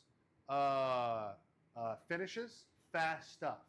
I don't do starts every day, okay? I do starts probably twice a week, but I'll get kids up, and at the end of warm-up, I want their heart rate to be really high because I want them to be, their cheeks to be pink and red. All right, now I'm ready to start my day and start my workout. So we'll do those starts, turns, breakouts, and finishes, okay? فهنا بيتكلم على المدرب بيسأل على الوحدات الريس بيس مثلا في السن ده، فيقول لك يعني انت دي ملهاش مقياس، ممكن عايز يفضل، ولكن هو من وجهة نظره بيحب يعملها دايما في اول التدريب، وبيبتدي من اول الموسم على اساس بيقول لك الاطفال بيبقوا لسه فريش. فضرب مثلا حتى في امريكا عندهم بيبقى شهر 10 و11 بتبقى التدريب خلاص بدأ ياخد شكل من اشكال التعب، بقى الناس تعبانين، فبيبقى صعب جدا المدرب يحطها لهم في نص او اخر التدريبه، فدايما بيحب دايما يسخنه وخلاص بقى الطفل جاهز فيعمل له المجموعه دي. فهي برده ملهاش مقياس، ممكن مدرب تاني برده يقول لك لا انا احب اعملها في اخر التدريبه، عايز هو حاجه معينه، فهي ملهاش مقياس بناء على حاله الاطفال او من المجموعه اللي انت بتتدرب معاك، هو بيحط الشغل بتاعه. برده هنا بالنسبه للدوران والستارت هو بيقول لك بعمله بس 2 3 مرات في الاسبوع. في هو الدوران المفروض انت بتعمله اثناء الوحده التدريبيه، يعني انت مش بتعمل وحدات خاصه للدوران يا جماعه، مفهوم الحته دي؟ يعني هو المفروض انت اثناء التدريب انت مركز ان هو بيعمل دوران السبق، لان هو وانس ان هو عمل دوران السبق اثناء التدريب بقى انت خلقت عنده حاجه اسمها العاده، لما هيجي ينزل السبق انت مش هتبقى محتاج تكلمه على التيرن، هو على طول شغال بيعمله صح. Can you talk or explain more about resting times between laps? Resting time between laps interval resting and interval. Yeah, it just الراحه depends on البينيه what you're trying to الراحه do. البينيه It- between sets. between sets. Okay, so this is whatever you want to do. So Bob Bowman, Michael Phelps' coach, who's at Texas, he does 1 to 2 minutes between sets. But you have to be super planned to know what to do and have your kids trained to do that. I like To Michael Phelps. no. But you can do that with age group swimmers too. I like 5 to 7 minutes because when they're done, I want to start explaining the next set. I want to take 5 minutes to tell them why we're doing this set, what we're doing, and what's the primary focus of that set. Hey, we're doing this because I want to do some IM training. We're going to work on some pull-outs, okay? I want you guys to push off the wall and be past the flags every single time. So I want to give that 5 to 7 minutes. And the lower level the swimmer is, the more time you're going to spend teaching. Okay? So if you have an 8-year-old who can barely do a 25 butterfly, well then you have a lot more time teaching. That's more important than going we're going to go 2 100s. You know what I mean? So I like 5 to 7 minutes. Okay. And if you need 10 minutes, okay. But I wouldn't do more. So think of their age. Yeah. All right. Minus 2 to 3. So if you're dealing with an 8-year-old, all right, 5 to 6 seconds, 5 to 6 minutes between, because they're going to, after like 3 or 4 minutes, they're going to be totally lost. Okay. So, hey, we're going to talk for 3 or 4 minutes. Now we're going to get in the pool and we're going to start in 1 minute.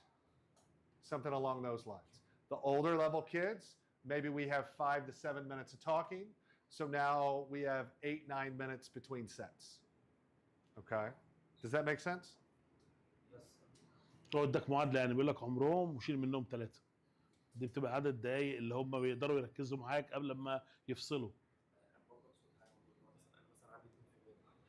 عندك 2% بتكلم عن راحه جوه المجموعه، راحه جوه المجموعه يعني عنده عايز 8 بس انا بتكلم عايز اتكلم ماشي. ما احنا انا هساله، بس احنا كنا بنتكلم الراحات دي بتبقى حسب اتجاه الشغل بتاعك، هوائي، عالي الشده، متوسط الشده، سرعات.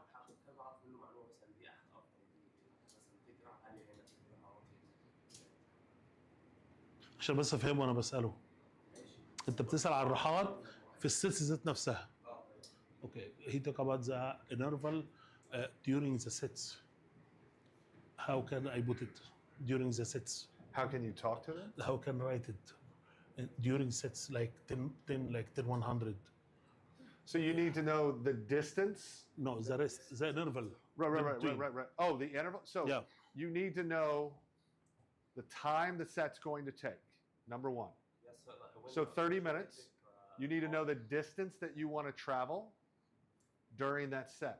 So if you want to do a 30-minute set and they want to do 1,000 meters, okay, now you can kind of figure out, then you need to know what type of work you're doing.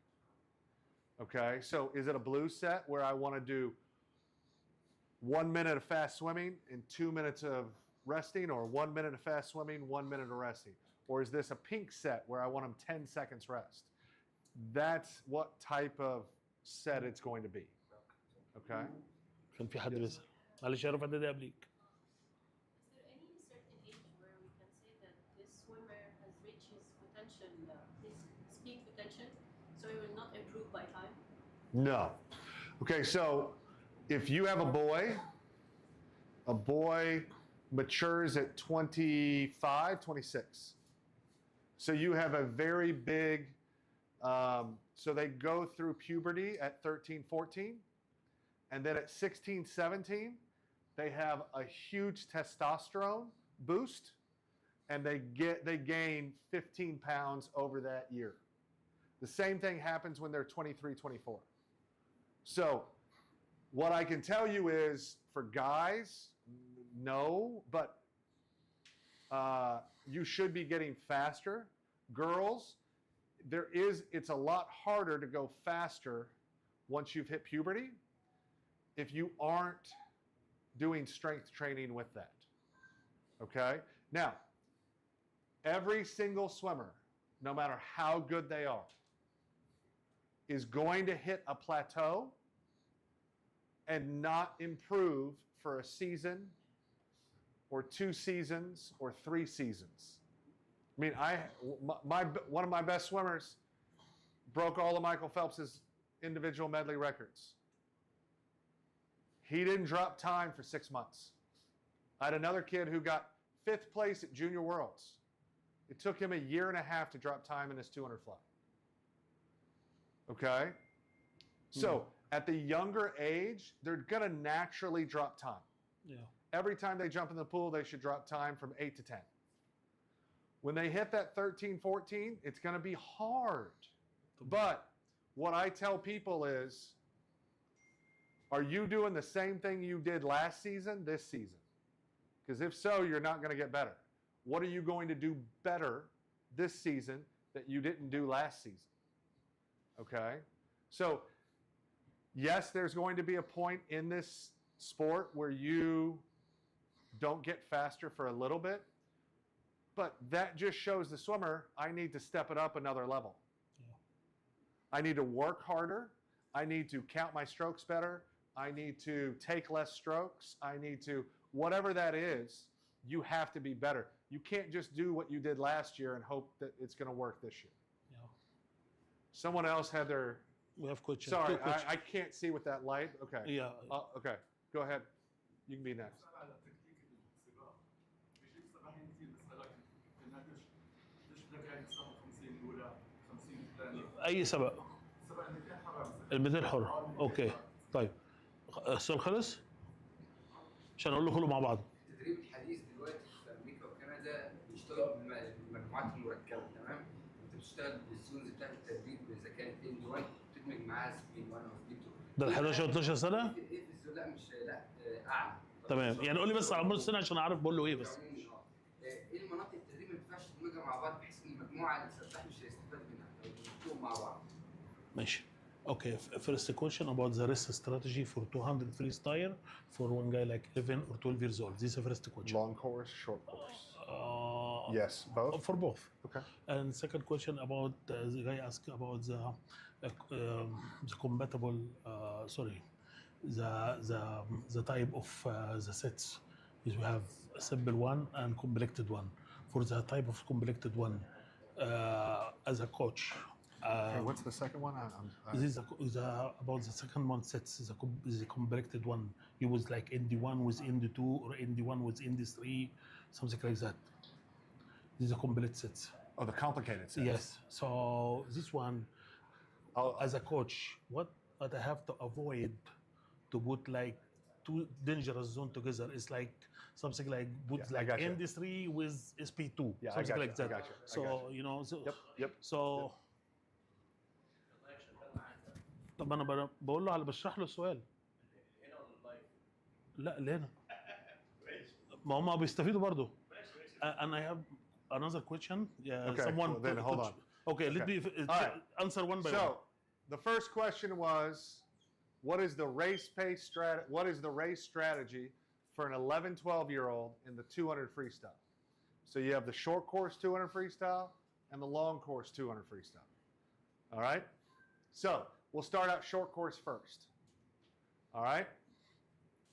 What I want to see is, and I tell this to everybody, I say the same thing over and over to every swimmer who comes up, especially early into the season. All right? I want to see you build the first 50. All right? I want to see you dive in and build from 70% to 90%. I don't want you to go to 100. I want you to just go to 90%. Then the second 50, I want it to be strong. All right? Where it feels like 80, 90%. Strong. You have to practice this. Okay? The swimmers know what strong means, but it's like 80 to 90%. The third 50, I want to see you kick a whole lot. I want to see kick and go as hard as you can the third 50. And then the last 50, try to move your arms as fast as possible and kick. That's how I talk to my swimmers about that. Build the first 50. Strong the second 50. Legs, kick the third 50. And then I want to see you racing, kicking and moving your arms as fast as possible the fourth 50. So that's short course. Long course, I want to see you pull the first 75. All right? And then I want to see you put your legs into it the last 25 of that first 100.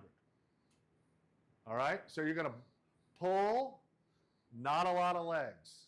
I like to say pull because they go, oh, I know what you mean. I'm not going to overkick. Because I feel like in long course, we want to save our legs. All right? I want legs the second 100. So we're going to pull a 75, and then we're going to kick into the wall. And then I want to see the same thing happen on the third 50. I want to see lots of legs, lots of kick. And then that last 50, try to get your arm tempo as fast as possible and how big of a splash can you make with your legs. That's my goal. Where I'm saving, I want 40% of my gas the first 50, the first 100, the 60% of my gas on the last 100. The reason that I say pull the first 75 and then kick, they're not just going to go pull and then just automatically start kicking. It's going to take 5 to 7 meters for them to start kicking hard. So I want them going hard into the wall. In long course swimming, you want them every single going into the wall hard, every single wall. Okay? Short course swimming, I'm working a little bit more speed on the front half. Long course swimming, I want more speed on the back half. Does that make sense? فهو في العمل فرق لك 200 عن في الشورت كورس في المسبح 25 غير 200 في اللونج كورس. المسبح 25 بيقول لك ان هو بيدي اول 50 مثلا بيعملها او بيلت اب، يبتدي السباح يزود سرعته مثلا حسب ما انت بقى مرنه عليها. بعد كده تالت 50 ده اول 50 وتاني 50، تالت 50 بيشتغل قوي على ضربات الرجلين، رابع 50 بايدين ورجلين، التبو بتاع التردد بتاع الدراعات بيعلى وضربات الرجلين بتاعلى. مسبح اللونج كورس بيقول لك انا بريح الرجلين، فبيدي مثلا اول 100 متر كلها على البول، بيبقى في رجلين بس رجلين مش اوفر. مفهوم الحته دي؟ اول 100. تالت 50 برضو بيعلى بضربات الرجلين، رابع 50 بيبقى بيزود على الايدين والرجلين اسرع حاجه عنده. فهي الفكره ان كل اللونج كورس بيحاول يريح بيقول لك دي يعني التاني مفيش اللونج كورس مفيش ترنات، فبيبتدي يريح ضربات الرجلين عكس التاني. فهو بيعكس في ال 25 وال 50. ده بالنسبه للاستراتيجي. Okay, for the second question. Okay, so for the second question, look, this is a complicated set, right? We're doing red and blue, we're doing IM. If you look at this set, pretty easy. I mean, like there's 3 different things we're doing. We're not doing a whole lot. We're doing 2 100s IM order, 4 fast 50s, and then we're going fast off the blocks, okay?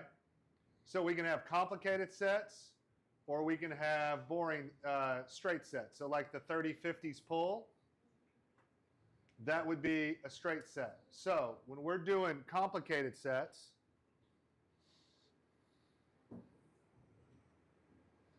come on. Well, all right, so complicated sets. EN2, EN3 is common. So those pink and red, very common, how you're going from an aerobic, a medium aerobic, to a hard aerobic. All right? When you're going from a hard aerobic to a sprint, you can do that, but you're going to have to add in some recovery time because you can't do all hard, or something's going to happen. Either you're not going to get hard on the aerobic, or you're not going to get hard on the sprinting. Okay? And then if you do go into really hard aerobic swimming into sprinting, that's going to be very, very painful. Okay? But you can make it however you want. I like to put pink and red together, red and blue together, okay? Because there's a balance. If I do a lot of aerobic swimming, it's hard for me to change speeds and go right into sprinting. All right?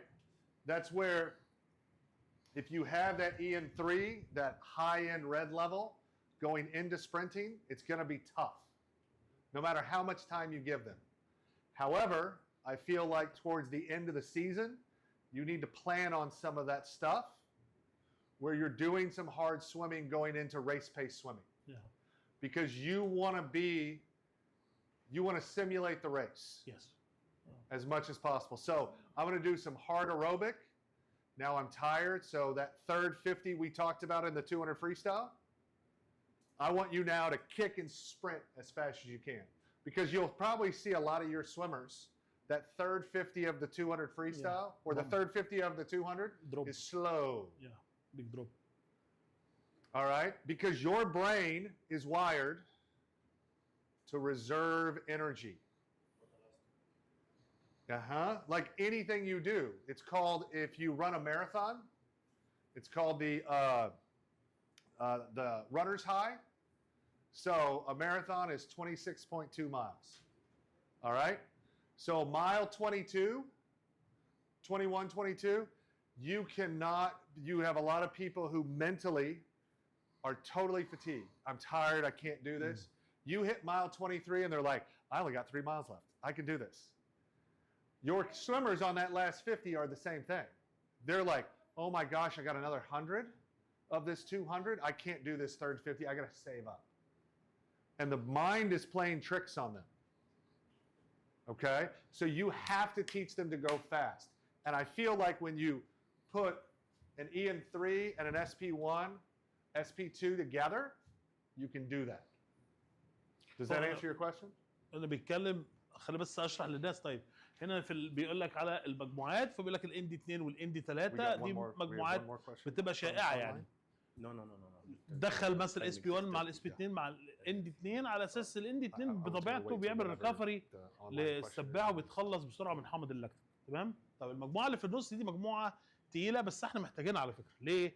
لان انت بيقول لك اولا انت بتحاكي سرعه السبق، فبتقول للسباح خلي بالك انا مش هريحك، لان انت في البطوله مش هترتاح، هتبقى تعبان. بالاضافه كمان ان بعض السباحين في الواقع بقى بتاعنا في مصر مثلا، ممكن هنا ما يبقاش موجود الكلام ده، او موجود هنا في البطولات الاكاديميات، بينزل اكتر من سبق. يعني بينزل عنده النهارده 100 حره، وراها 200 باك، وراها تتابع على 400 حره. ده لو مش متمرن على الحته اللي في النص دي هيقع منك.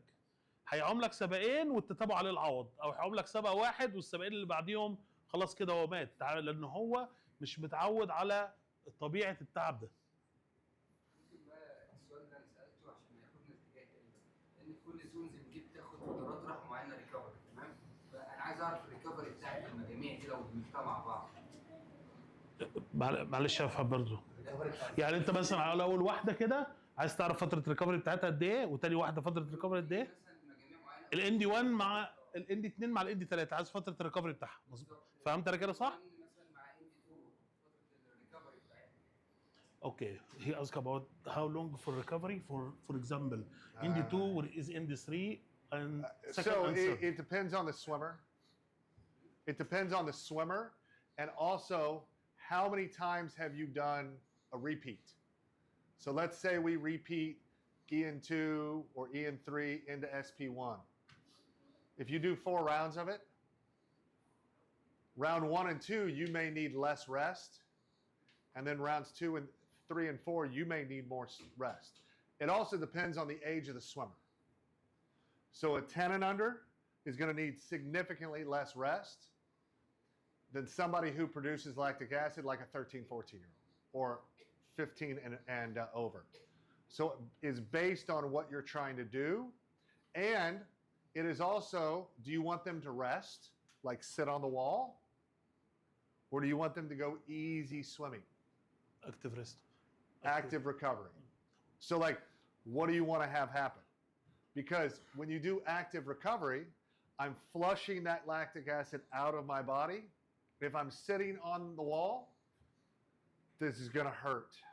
And if I want to teach them, this is pain tolerance. You've probably heard lactate tolerance, where you feel what it feels like in the race. You may want them to do that at that time. What about if my swimmer come out of the water and do some massage or something like that for the second session? So it depends about the tools too. If I have like therapist experience or massage or 100%. whatever. Yes. It's depend. يعني هو بتعتمد برضه هل انت عندك امكانيات. لكن مثلا ال 15 16 سنه بنتكلم بقى على لاكتيك ومشاكل. طب انا النهارده موفر لهم مساج.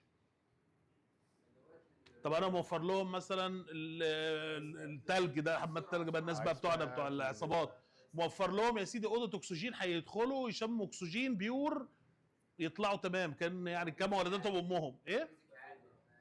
لا ما هو دلوقتي يعني بقى صعب شويه البيت دلوقتي. النهارده في حد في الفرق الكبيره النهارده مش بيكلم واحد اخصائي مساج مثلا او اخصائي، يعني صعبه شويه عشان يسرع له عمليه الريكفري.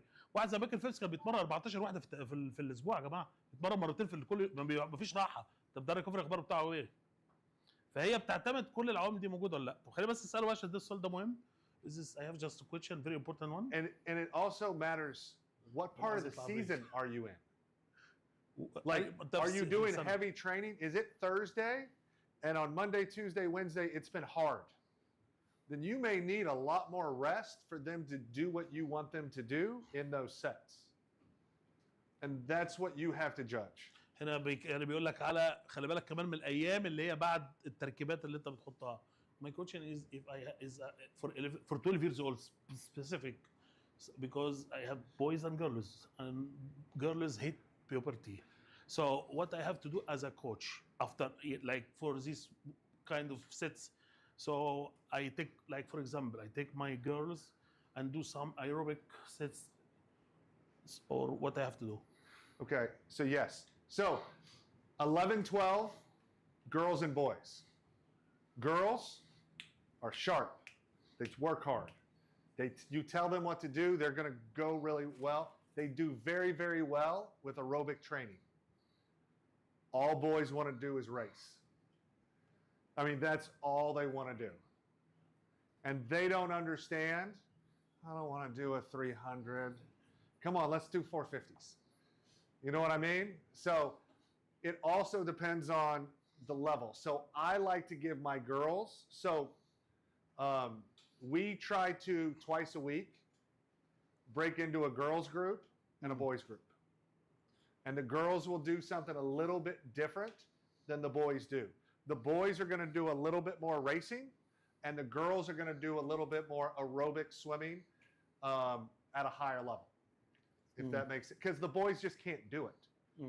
And so that's where I want to keep the boys engaged. And so that's what we try to do. انا بساله يا جماعه، بقول له سؤال كان قبل كده اتسال لي ويعني جاوبت اللي انا اعرفه، بس هو يعني قريب، يعني هو طلعت اجابته الحمد لله زي ما انا توقعت. هو بيقول لك لو انت عندك بنات في مرحله ال 12 سنه، البنات دول بيكونوا وصلوا مرحله البلوغ، فبالتالي انا كمدرب بيقول لك مرتين في الاسبوع بفصل الولاد عن البنات. الولاد بياخدوا شغل مثلا ريس بيس وسرعات، البنات بياخد شغل هوائي عالي، يعني الشده بتاعته كمان عاليه. فانت بقى عشان هم كده هم بلغوا يعني بدا جسمهم او وظائف الجسمانيه بتاعتهم بدات تنمو غير الولاد. فلازم انا زي ما انا حاطط في دماغي كده في التدريب، برضو في الخطه احط في بالي ان في عندي بنات وصلوا مرحله البلوغ، لازم اعمل لهم الشغل اللي يناسبهم علشان البطوله. Oh wow. Okay. All right. Okay. And then what was the online question? Did you no? Okay, cool. Okay. All right. We'll go for break now, Yeah. guys. We'll meet 7:10. I gotta finish use early. I gotta use Okay, this. 7:10. We'll meet here again. For the live guys, we'll start live 7:10. Thank you. Give me I gotta go to bed. لو بعد الاند 3 والسبيد 1 والسبيد 2 التمرينه اللي بعدها تبقى ريكفري اند 1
anaerobic, interval.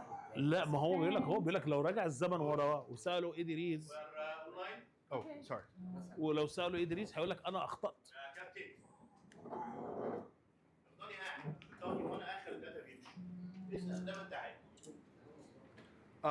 Okay. So if we do taper and then dry land, we're probably pretty good. Before we go to this, one Do we have a coach, one question from coach from Lebanon. He asked about if he can, how can he can join your the website for your academy or club. He can do it from outside the United States or. Yeah, I mean he can see all the stuff we showed. Okay. He can't get behind the paywall because you have to be a member of the club. Okay. But there's nothing else back there. Oh. Like whatever we showed. This free or? It was all free. Yeah, it's all just free. it's anybody So can go see.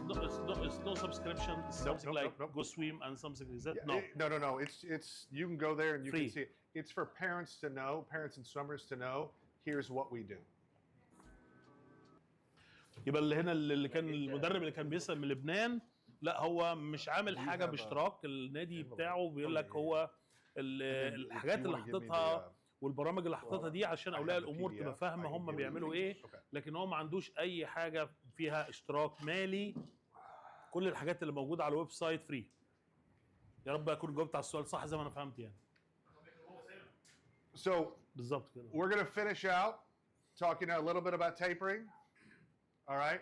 And then I'm going to go over some dry land or some fitness stuff so you guys can kind of see some of the things that we're doing, and it's specifically for our 11, 12-year-old age group. All right? So you guys know what this animal is?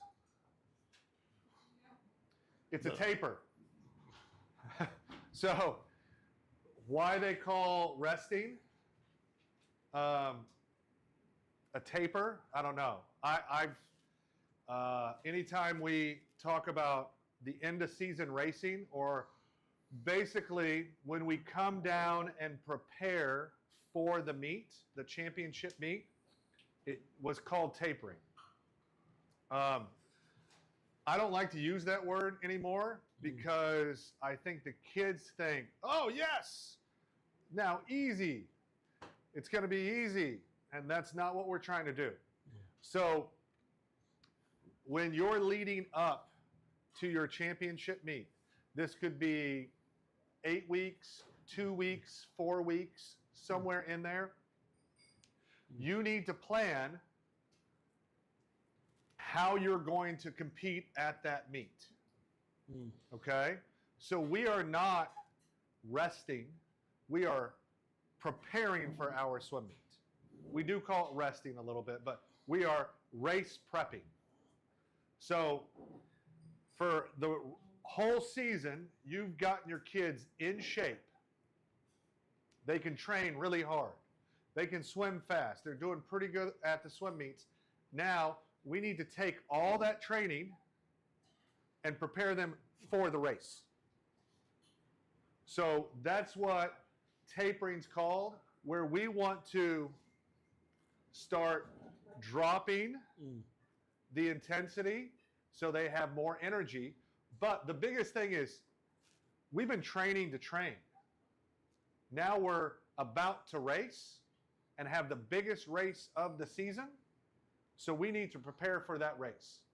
And that's when we get a little bit more specific, as well as we want to have the kids have the most amount of energy for the whole season coming into this one race or this one meet. هو انا بتكلم على التهدئه هنا يا جماعه بيقول لك هنا التهدئه خلي بالي قوي لان كلمه مصطلح التهدئه ده لو الاطفال ساعات بياخدوه معنى خطا. التهدئه دي بتبقى هو اول ما الولد يسمع كلمه تهدئه خلاص احنا كده هنريح بقى وهننام كتير في البيت وهنلعب العاب. لا هو العمليه مش مقصود بيها كده خالص بالنسبه للاطفال. بيبقى المده بتاعتهم صغيره لكن التهدئه هنا بيبقى عاوز اراجع كل الشغل اللي انا عملته. ببتدي انزل بالحجم وبالشده بس في حته مراجعه لجميع الشغل واستراتيجيه السبق علشان اعرف اعوم ازاي في البطوله. So when we're resting, there's some science to this, and there's also some art, okay? Because I need to work with every individual, all right? Everybody here is different. He's a lot stronger than she is, okay? So he is going to need to rest a lot more than she's going to rest, okay? So when we're tapering or we're coming down to our race prepping, you're going to have a little bit more individualized training, okay? So, and I'll talk a little bit about the science, and I'll talk a little bit about the art to this, but you need to understand that this is not like, okay, I'm going to write a setup here, and everybody's going to do it, and everybody's going to perform the same way. When I write my taper sets the last 3 to 4 weeks going into the season, I have like 5 different workouts for like 30 kids. Now this is higher level kids. When you're dealing with 8 and unders, 9 and unders, 10 and unders, it's a little bit easier to do broad strokes because their physiology is very similar. 11, 12, you kind of do girls, guys.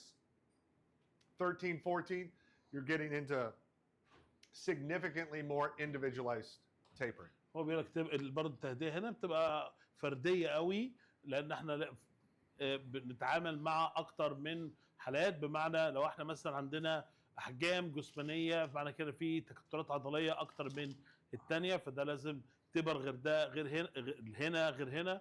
الولاد غير البنات، الولاد بيحتاجوا تبر اعلى. فالاعمار السنيه بتلعب دور، حجم الجسم بيلعب دور سواء بنات او اولاد. فهنا ده بالنسبه للمراحل مثلا هنقول من 13 14 سنه. المراحل طبعا 8 سنين و19 سنين تبقى العمليه اهدى خالص، ممكن يوم ولا حاجه وتنزل حجم التمرين وينزلوا الميه وينزلوا البطوله. مفيش تبقى، لان هم اصلا لسه ما بلغوش ولسه احجامهم العضليه ما نامتش ان هي تعمل لاكتيك او يبقى فيها تراكم لاكتيك.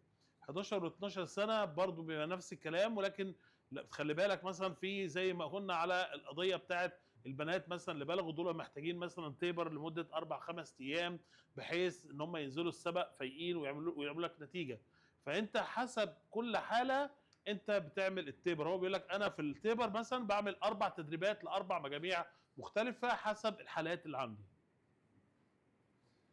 Okay, so what's the science behind this? All right.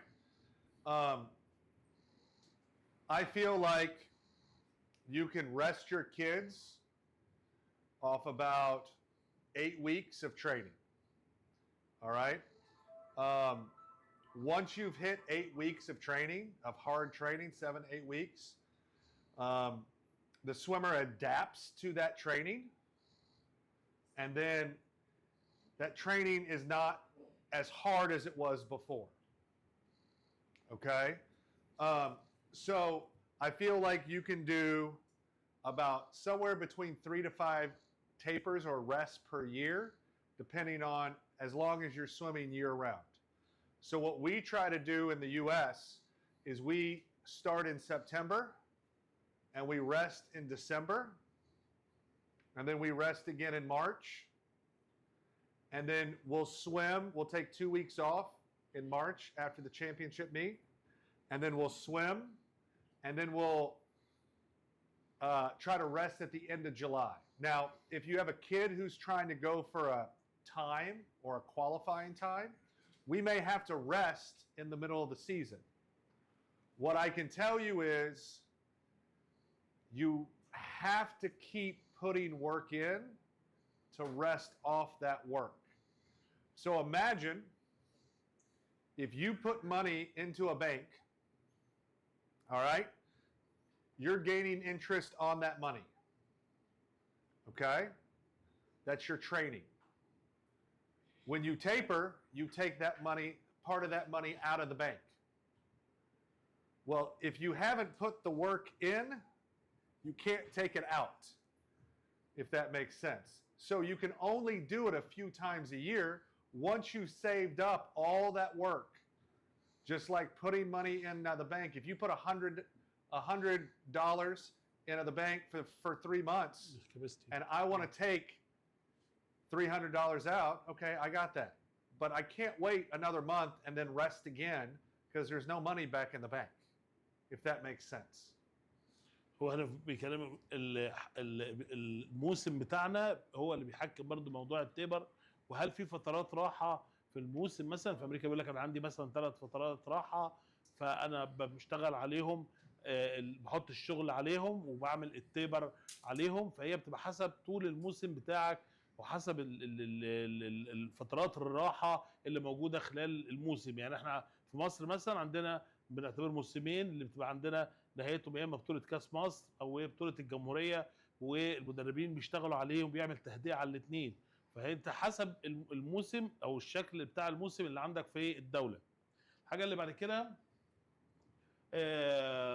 كان بيتكلم بيقول لك ان التيبر ده بالظبط عامل زي ما يكون واحد عمال بيحط فلوس في البنك. وانت النهارده التدريب اللي بتاع الموسم ده كله عمال تنمي هوائي وشغل تحملات سرعه وعمال تنمي سرعات، فانت كل ده زي بالظبط واحد عمال يحط فلوس او واحد بيملى مخزن كبير. جاء الوقت بقى اللي انت تسحب الفلوس دي من البنك عشان تصرف في الحاجه اللي انت عاوزها. فبالظبط التبر بيبقى كلام نفس النظريه دي بالظبط. So when you're resting and preparing for that meet, all right, depending on your age, okay, your age, your muscle size, the races that you're racing will depend on how long you need to rest or taper down. So, the older, bigger, stronger athletes who are doing big weight training need a lot more rest because they're broken down, they're tired, they're doing weight training, they're doing sprint training, they're doing distance training. They have to come down and it takes them longer to recover compared to a younger athlete. So, my high school kids, the boys, the big strong boys, will take 3 to 4 weeks. My young 15-year-old skinny girls, 3-4 days. Okay? So 13, 14 boys are going to rest a lot more than a 13, 14 girl because they're bigger and stronger. All right? If you are a distance swimmer, you're going to rest less than if you are a sprinter. Sprinters are going to take a lot more rest and need a lot more time to recover than your long distance swimmers, okay? And what we mean by this is everything's going to come down. The intensity and the volume and the dry land work. انا بيتكلم على احنا مكملين بيقول لك على الاحجام الجسمانيه. طبعا قال لك الناس اللي في الهاي سكول مراحل بقى ال 15 ولا 14 سنه اللي هم الولاد اللي بيبقى عندهم احجام عضليه كبيره بيحتاجوا وقت اطول في عمليه التهدئه. السباحين السبرنتر بيحتاج اكتر وقت برضه في عمليه التهدئه، ممكن توصل ل4 اسابيع. سباحين الديستانس وسباحين المسافات الطويله بياخدوا وقت اقل، ممكن اسبوع، اسبوعين، 10 ايام حسب الموسم. وكل ما الموسم طبعا زاد كل ما وقت التهدئه زاد معاه. طبعا ما انت موسم 27 اسبوع غير لما يكون موسم 40 اسبوع، فبتفرق. So if you have an 8-year-old or a 10-year-old, 2 days. I mean, maybe 1 day, 2 days. That's about it. And that's more mental than it is anything else. Because they recover after every single practice and they're not doing tons of practices. Okay? 11, 12-year-olds, maybe 3 days.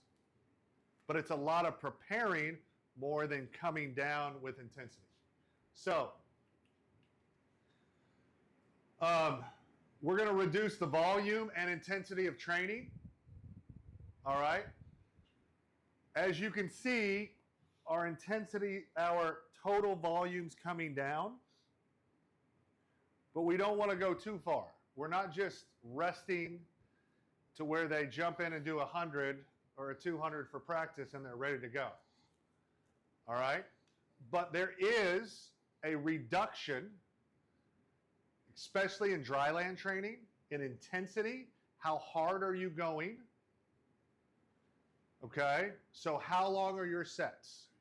So during peak training, if I'm doing 30 to 45-minute sets, okay? If I'm 4 weeks out, I may go down 5 minutes per set.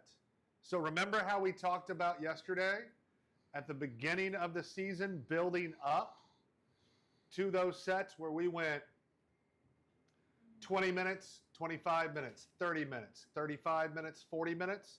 We're going to do the same thing coming down. Now, if you're a 10 and under, you know, you may come down for 2 weeks max, because your sets aren't that long. I mean, you saw my sets. Those were 11, 12-year-olds. They're not that long, okay? But for 13, 14 and above, this is very, very important because you have big muscles that they're repairing, okay? So just think intensity and overall volume is coming down. It does not mean that we're not going to go fast. It means that I'm not going to go 45 minutes of hard swimming. I don't want them tired going into their big meet. وانا بتكلم بكل بساطه يا جماعه، زي ما كنا بنعلى بالحجم والشده في اول الموسم، احنا برضو بنبتدي نقلل في الحجم في الحجم وفي الشده واحنا ماشيين رايحين للبطوله. فهو ضرب لك مثل بيقول لك انا لو هزود 5 دقائق في التركيبه بتاع الشغل بتاع الاساسيه مثلا واحنا بعملها في اول الموسم، حاجه اخر الموسم اشيل 5 دقائق مثلا. الوحده التدريبيه كانت عامله 40 دقيقه، انا بنزل بقى فخليها هي برضو عامله 35 دقيقه، يبقى انا هقلل من عدد التكرارات وابتدي انزل لغايه ما اوصل لعمليه للبطوله. So, how far do we go down? Well, just like this says, how much swimming are you going to do at your big championship meet? Is it a prelim final meet? Is it a time final meet? Why does that matter? I'll give you an example. All right? So if you're an 11, 12-year-old swimmer and you do 1,000-yard warm-up or 1,000-meter warm-up in general warm-up, okay? And then you're going to swim 2 events that day. All right? Let's call it the 200 free and the 100 fly. All right? So we did 1,000 warm-up plus your 2 events, the 200 plus the 100. That's 1,300 meters. Okay? And then if they're going to cool down between races or warm up, let's say 500 total, we're somewhere between the 1,800 to 2,000 meters that swimmer is going to swim in a time-finaled race. So one session, so I'm going to come down to 2,000 to 2,500 because I want to keep them at the same yardage that their championship meet's going to be at. If they're going to swim prelims in the end of the morning and finals end of the evening, I want to come down about 4,000 because that's what they're doing at the meet. Okay? So they're doing 2,000 end of the morning and then coming back and doing 2,000 at night. Now, that's for older level swimmers, so 13, 14 and above. For the 11, 12s, I would say you want to go the total amount you're going to swim that day, and then it's like 1.5 of that. So if we do 4,000, going down to 2,500, 2,800, somewhere in there, you know, about 1.5 times that size. All right?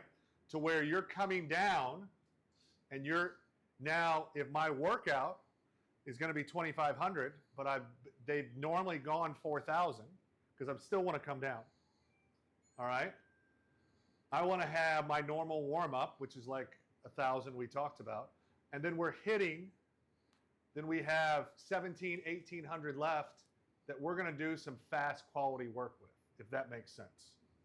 هو انا بيكلمك يا جماعه على التهدئه، خلينا نقسمها على مرحلتين، مرحله ما قبل البلوغ وبعد البلوغ.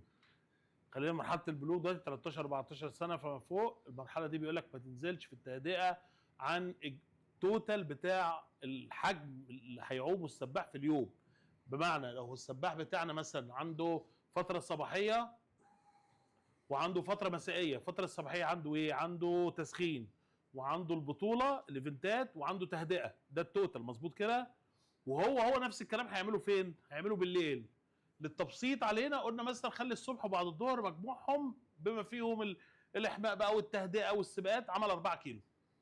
يبقى انا في التهدئه ما ينفعش انزل عن 4 كيلو، مفهوم الحته دي؟ يعني انا مش هفضل انزل تهدئه لغايه ما يوصل صفر، الكلام ده مش صحيح.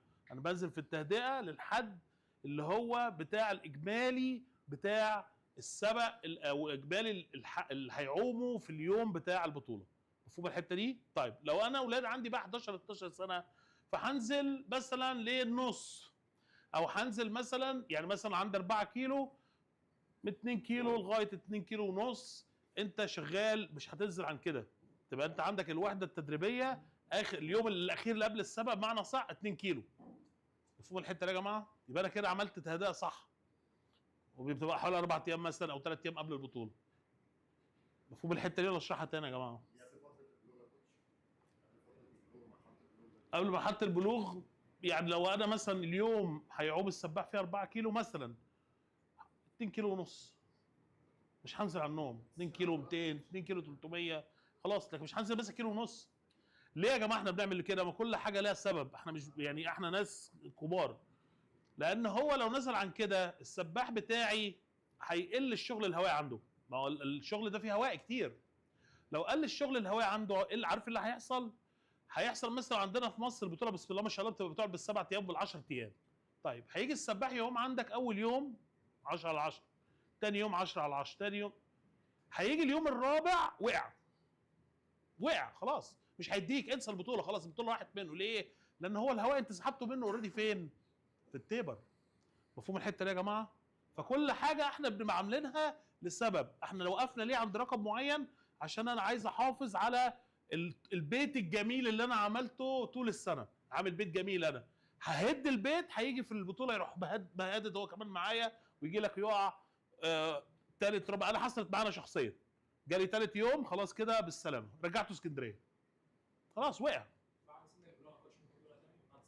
بعد سن البلوغ السباح ما تنزلهوش عن حجم او الاجمالي الحجم اللي هيعومه خلال يوم البطوله. يعني انا عندي بكره السباح بتاعي نازل هيعوم مثلا تسخين كيلو، وهيعوم مثلا 500 متر اللي هو مجموع، او 400 متر مجموعه سباقين، يبقى كده كيلو 400. وبعد كده هيروح عامل تهدئه 600 متر، يبقى كده كام؟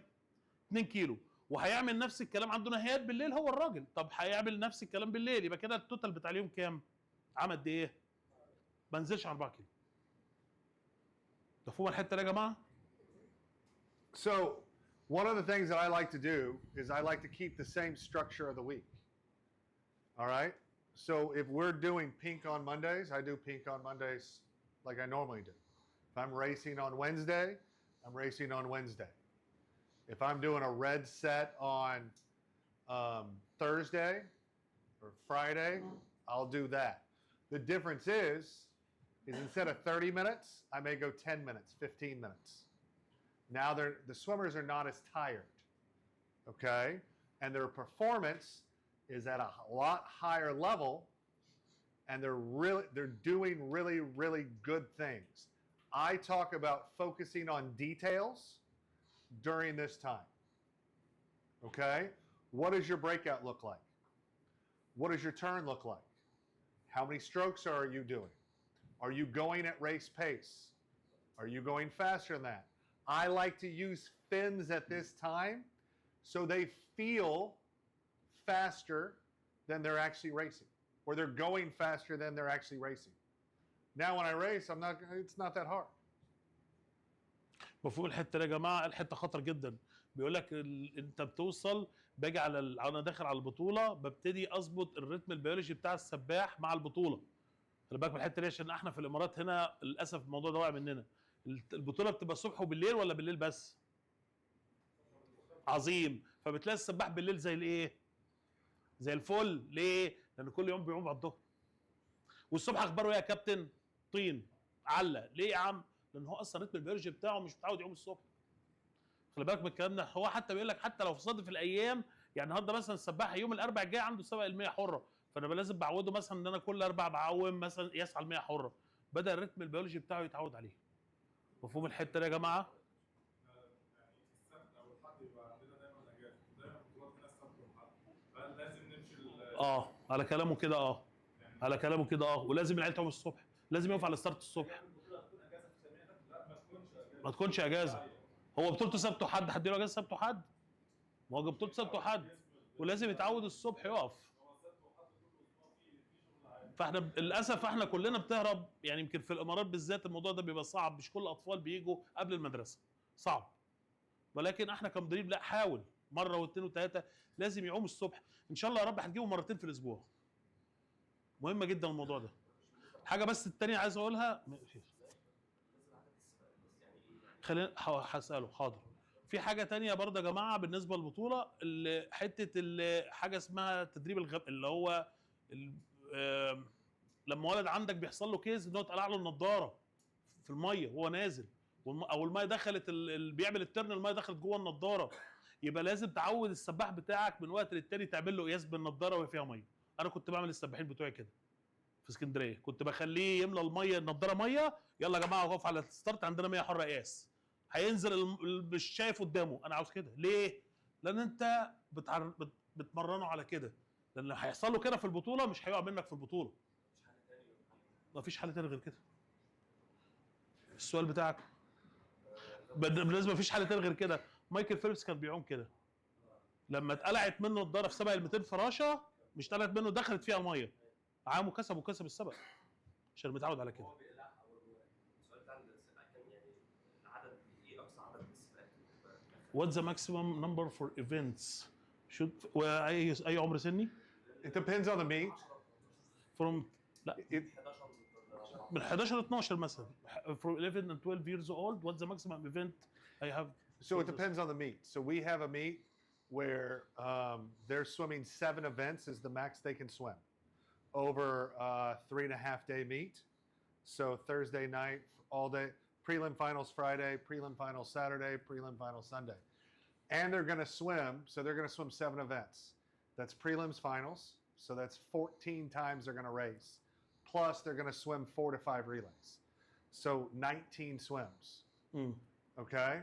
You have to factor that in, and you have to keep their overall volume up so they know what they're not crashing the last day. Okay? Because that's the hard part, is making sure that you keep some of the volume up depending on how much they're going to race. So if you're going to race 2 events on one day and 2 events the next day, you can come down a lot farther than a person who's going to race 18 events. Okay? And it just all depends how long is your training period.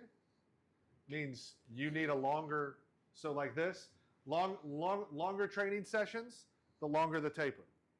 The shorter the training sessions, the shorter the taper. Distance swimmers need less than sprinters. Okay? How many events are you swimming? And what type of events are you swimming? So if you're swimming 200s and above, and that's all you're swimming, and you have 6 of them, that's a lot more that you got to prepare for. So your volume or your yardage needs to be higher than other people's. Okay?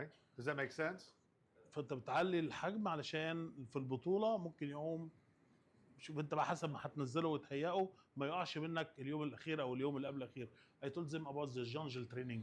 The what? The jungle training.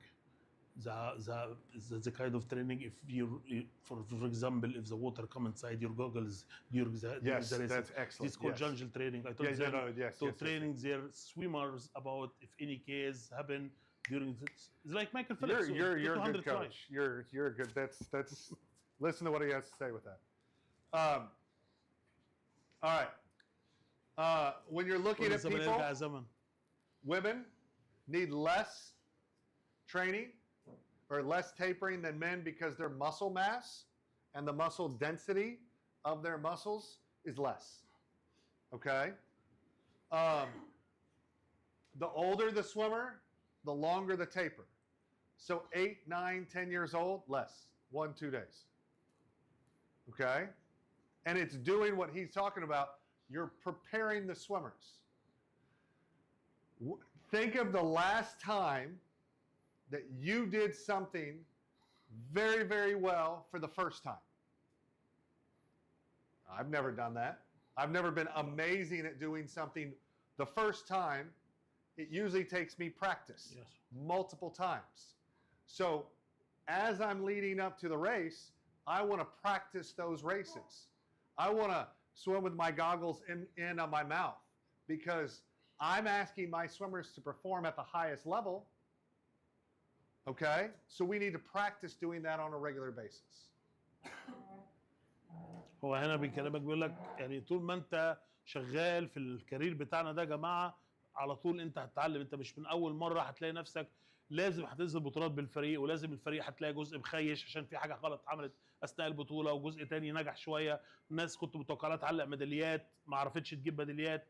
فهي دي السباحه. فانت كل سنه بتتعلم من اخطائك. التعليم ده واللي انت بتتفاداه ده اللي بيعليك كمدرب. So, what do we do for fitness or dry land training? All right? Think about it. We've done strength. All right? We built our muscles up. Now we just want to maintain that muscles. So, men, boys, all right, especially 13 and over, you're going to come down a lot more with the intensity and give them more rest on the dry land side than women. So some of my older men will not lift weights for 3 weeks before the big championship meet. Okay? Because their muscles take time to recover.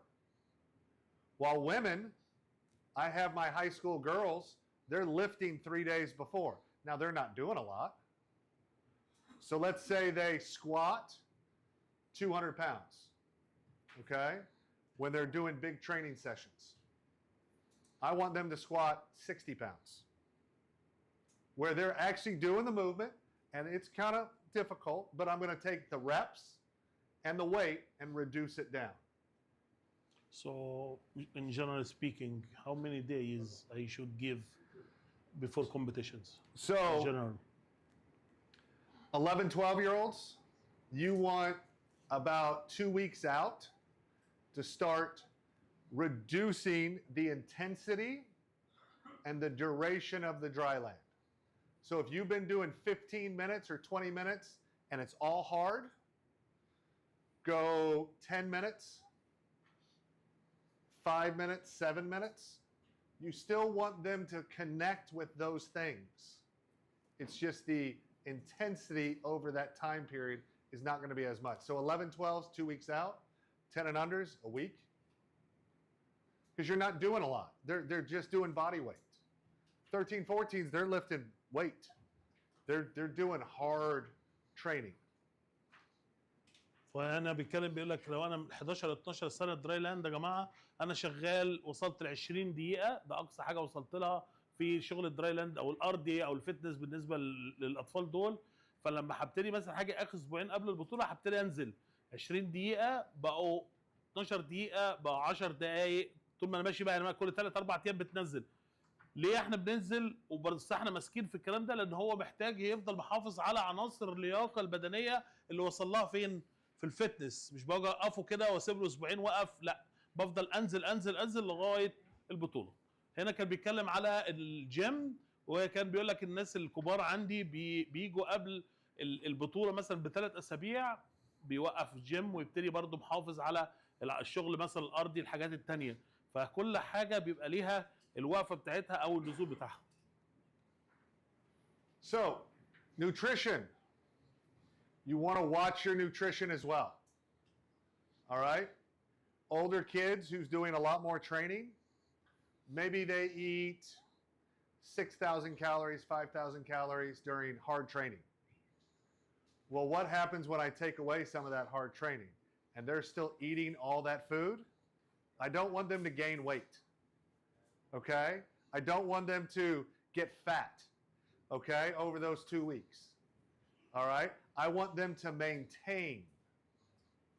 So, they need to keep doing the nutrition things they were doing, but just take some of the volume of the amount of food that they're eating and reduce it the same way we're reducing their swimming down. They don't, so if they eat 5,000 calories, maybe they go down to 4,000. Something along those lines, where it's not a big change, but it's some change. Can you tell us more information about Flexibility? flexibility? I would keep doing flexibility during that time because we want to be stretching, but we don't want to start stretching just at that time.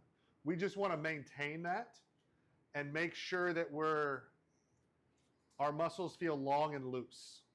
That's what we were trying to go for. So I keep my flexibility routine the same, but maybe 2 to 3 weeks out, I add 5-7 minutes more. Part of it is I got a 2-hour practice and I have to waste some time. So sure, we'll talk a little bit more. We'll do a little bit more stretching, but I don't want to overdo it because I'm trying to make sure that we're not overdoing it. So what we do is we tell our parents, you know, we're a week out, we're 2 weeks out. I know you paid for 2 hours, but we're only going to go an hour and 30 minutes. And they go, why? Well, I want your kid to swim fast because we're resting. We're preparing for the meet, and we don't need all 2 hours. Okay? The other thing is making sure the kids are sleeping. Because sleep is a very important thing. I want them to sleep, and I want their bodies to recover. Because we want their muscles to be at 100%. While when they're in heavy training, you know, they may be at 50 to 70% because they're just tired. So think of the athlete that they want to be at their best, and you want them at their best. So they need to get good sleep, nutrition. They need to still do the things in the water that they need to do, but they don't need to do a lot of it. You just need to prepare yourself for this. Okay? هو انا بتكلم على الاول على التغذيه وبيقول لك انا النهارده لما خلي بالي في التيبر في التغذيه بتاعه السباحين بالذات الاعمار الكبيره من 15 16 سنه فده احنا مش بيستمر على نفس حجم التغذيه اللي بياخدوه ليه؟ لان هو لازم انزل مش بنزل كتير يعني مثلا هو حد بياخد مثلا 6000 سعر حراري في الوجبه خليه مثلا 5000 ليه احنا بنعمل كده؟ علشان هو يعمل ماتشنج او يناسب حجم التدريب اللي بدأ يقل انا عايز يناسبه مش ان هو ياخد نفس حجم الاكل فوزنه يزيد. هي دي الفكره بكل بساطه يعني انا بنزل حجم التدريب لازم كمان السعرات الحراريه هتنزل معايا بالتوازي. So the last thing is back in the 80s and 90s we did carbo loading where you would eat a whole lot of carbohydrates like pasta and different things like that right before the race because everybody thought you would have more energy doing that. It doesn't work. So just eat your normal nutrition. It's just only for distance. I mean, if you're doing an open water swim, yes. Yeah. Yes, 100%. You have to prepare for that. But besides that, no. We don't run. We don't do maybe the mile is 15, it's 20 minutes. But we're not doing 45 minutes of work. Yeah. كنا بنعملها زمان في الماء المفتوح مكرونات انت بتتكلم عن ناس كانت بتعوم 6 ساعات و7 ساعات 8 ساعات عوم متواصل يعني مع النظام ال5 كيلو وال10 كيلو ما تفكرش في الموضوع ده. Okay, let's do. All right. So we're going to talk a little bit about dry land. All right. So just. Okay, so 2 things I want to do. This is for every age swimmer. All right? 7 to 8-year-old novice swimmers, maybe do 5 minutes of this. And then everybody else, 10 to 15 minutes. So if you're a really good 9-year-old, or you're a really good 15, 18-year-old, you need at least 10 to 15 minutes. And this is the warm-up to swim. All right? If you guys go see a football match, if you go see a basketball, and you get there an hour early, you're going to watch the athletes do all this stuff. Yeah. You know, touch their toes, run sideways, do some stretch chords, do all that stuff. Teach your athletes how to do this, okay? And you can look online. This is not complicated stuff. We're going to go over, I'm going to show you some of the stuff we do, all right? But you need to warm yourself up on land before you get into the water. So I have my swimmers show up 15 minutes early, and they have 2 to 3 routines that they do that we cycle through so it doesn't get boring. Okay? And we'll do this every single day in practice, and then we'll go to the swim meet, and everybody on the swim team will do it. So we'll be outside while everybody else is swimming, and we're doing our stuff, and then we all get into the pool. Okay? So, ده قبل الميه يا جماعه، هو بيحب يعمل الاحماء ده قبل الميه بجميع المراحل السنيه، بس هو حسب كل مرحله سنيه بيبقى لها المده بتاعتها. الصغيرين بيبقى لهم مده صغيره 5 دقائق 7 دقائق 8 دقائق، الكبار بيبقى بيقول لك يعني في حدود ال 10 ل 15 دقيقه، بس بيعمل الكلام اللي انت شايفه ده. ده بره الكورس على فكره بالمناسبه، الكلام ده مش موجود، فدي حاجه زياده هو بيضيفها لكم عشان الناس اللي بتسعى على الاحماء قبل ما ينزلوا التدريب يعني. all right, so we have 5 different areas in dry land training we want to focus on.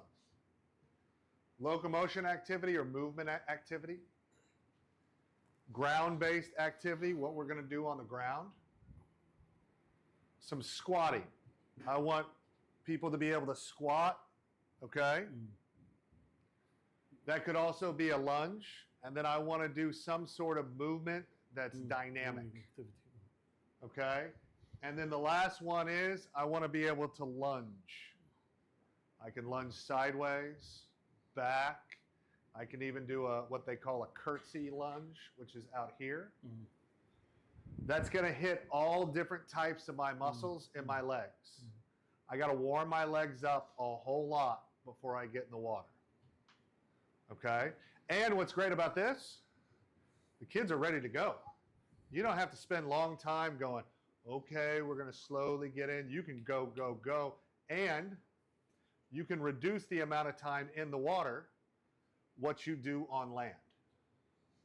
انا بيقول لك الحاجات دي انا بس دايما بيبقى الاطفال بعد ما بيخلصوا الاحماء ده بيبقوا جاهزين على طول في الميه، وده ما بيتعبنيش انا كمدرب. انا ممكن انقص حتى الكلام ده منهم لو انا هعمل حاجات في الميه عشان تنشط لي العناصر اللي انا بنشطها بره الميه دي، خلاص انا مش محتاجه. ممكن اشتغل مثلا شغل على دريلات زياده او اعمل ترنات زياده مثلا يعني، فانت حتى بتوفر على نفسك الشغل اللي انت ممكن تعمله حتى في الميه. So our gold group is our fastest 10 and unders, and our second tier 11, 12-year-olds. Our silver group is our second tier 10 and unders, and then our third tier 11, 12-year-olds. All right, to give you an idea of what we're talking about. We're not talking about the best of the best 11, 12-year-olds, but we are the top 10 and unders and the pretty good 11, 12s, the pretty good 10 and unders, and the lower level 11, 12-year-olds. هو انا مقسم الفريق لمجموعتين، الفريق الذهبي والفريق الفضي، ومقسمه زي ما انت بتتكلم حسب القدرات بتاعه كل فريق. فانا بيقول لك انا عندي دول التوب مثلا بتوع ال10 سنين ومعاهم مجموعه من المجموعه اللي هم بيبقوا كمان مع مجموعه يعني هو اخر ال 11 و 12 سنه وال 10 سنين دول التوب بتاعهم، وجايب المجموعه الفضه الفضي اللي هي بعد كده اللي هو المجموعه مثلا اللي هو التانيين والمجموعه الثانيه والثالثه في ال 10 سنين وال 11 وال 12 سنه. Okay, so each one of these can be a module. That's what I mean kind of over here. So think of about 9 minutes of movements where we're doing 30 seconds of exercise and 30 seconds of rest. Okay? You have to teach this. And it takes time to do this. So plan this in what you're doing. So we do a mini band legs where you put a little stretch cord around your legs and you walk around. You do all different types of movements. It's going to take them a week or two to understand what they're doing. So we give ourselves 4 weeks for them to learn what each one of these is like. Because we're not going to do them every single day. Okay? So, دي خطه يا جماعه وبيعمل خطه اهو، دي خطه شغال عليها. So stretch cords. You guys know stretch cords on land, where they do internal rotation, external rotation, here. Yep. Okay, you guys, this is not magic. Everybody's kind of doing it. Yeah. But we have to teach them what they're doing, and what I want them to do is I can put something up there, and they go, oh, okay, I do this. And all you're doing is you're orchestrating, are you doing it right? Are you doing it right? Are you doing it right? Okay? But it's going to take some time so they have the right technique. All right?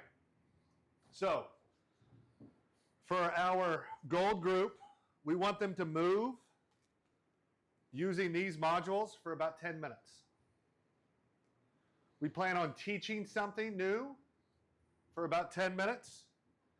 And then we're going to give them something to work on, specifically dry land, for about 10 minutes. This is going to be harder than this is going to be, because these swimmers are better than these swimmers.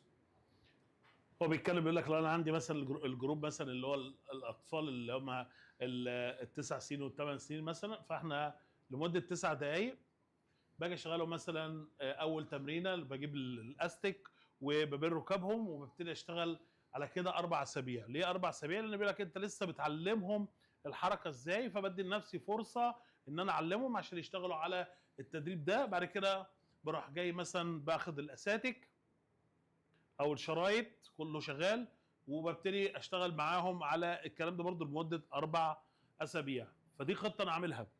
طيب بعد كده باجي مثلا للفريق الذهبي هنا ابتدى يدي بقى شغل لمده 10 دقائق.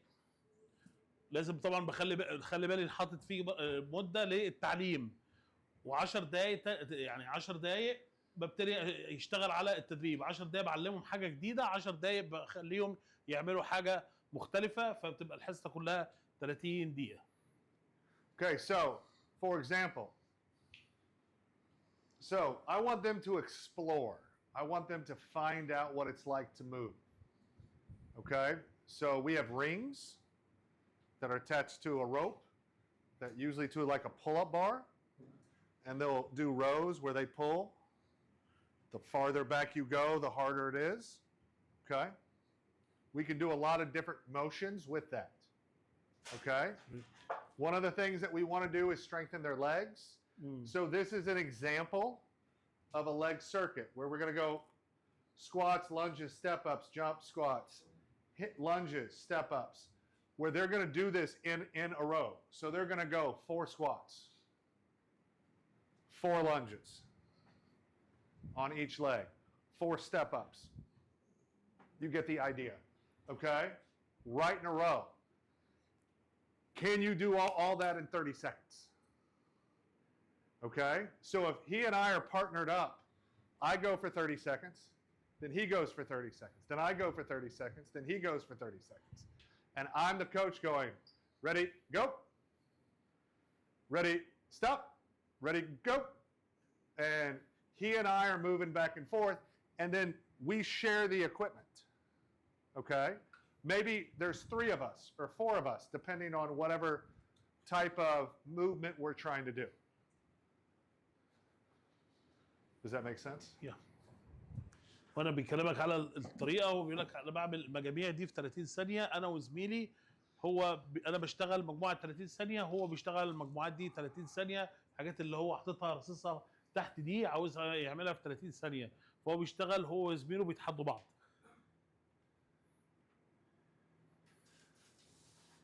Okay, so remember these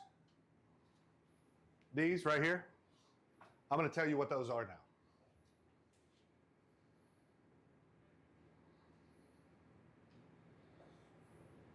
Okay, so I want in-place movement, running in place, skipping, galloping, side shuffle.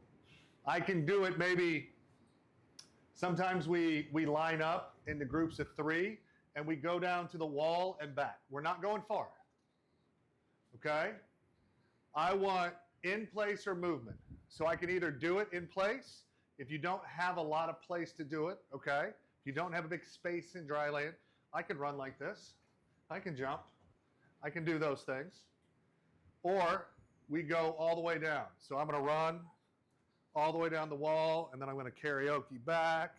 I'm going to do some movement, okay? And what's nice about this, we're not doing everything every day. Think of it like a menu at a restaurant. Well, today I'm going to pick this. I'm going to pick hopping, jumping, galloping, and skipping. And tomorrow I'm going to do running, side shuffle, karaoke, and bounding. Does that make sense? Like you as a coach get to pick. Yeah. So there's a menu of what you're going to do, and then you get to use the art behind this on how you're going to implement it that day. Okay? So every day I want to do 1 to 3 of these, whatever it is. So based on, I want to do it for 4 minutes, 5 minutes, whatever that looks like. Okay? So you start like process. So we start with this. This is start like this 1 is, minute, then 2 minutes, or you start No. first You just go. Like it's usually think of all of this gets done in 9 to 10 minutes. Mhm. What can you do in 30 seconds? What can you do in 45 seconds max? Okay. And maybe it's you have a group goes for 30 seconds. They do 2 of them, and then you got a group relaxing, watching. And then you got another group going while they're going. Okay? So there's movement going along. All right? Then we're going to go into crawling on the ground. Why is that important? Well, you got to have wrist strength. Okay? You got to be able to hold your body up. Okay? And you're going to find it gives them core strength. All right? And it makes them more athletic. So I'm going to pick a few of these items. I may even do some forward rolling. So if you have a mat, why would I want to roll? Well, that's a flip turn. Okay? So here, we do first our bounding. We do our first locomotion, and then I pick 3 to 4 of these items here. Okay? Now, the first time you go through this, they're not going to get through a lot.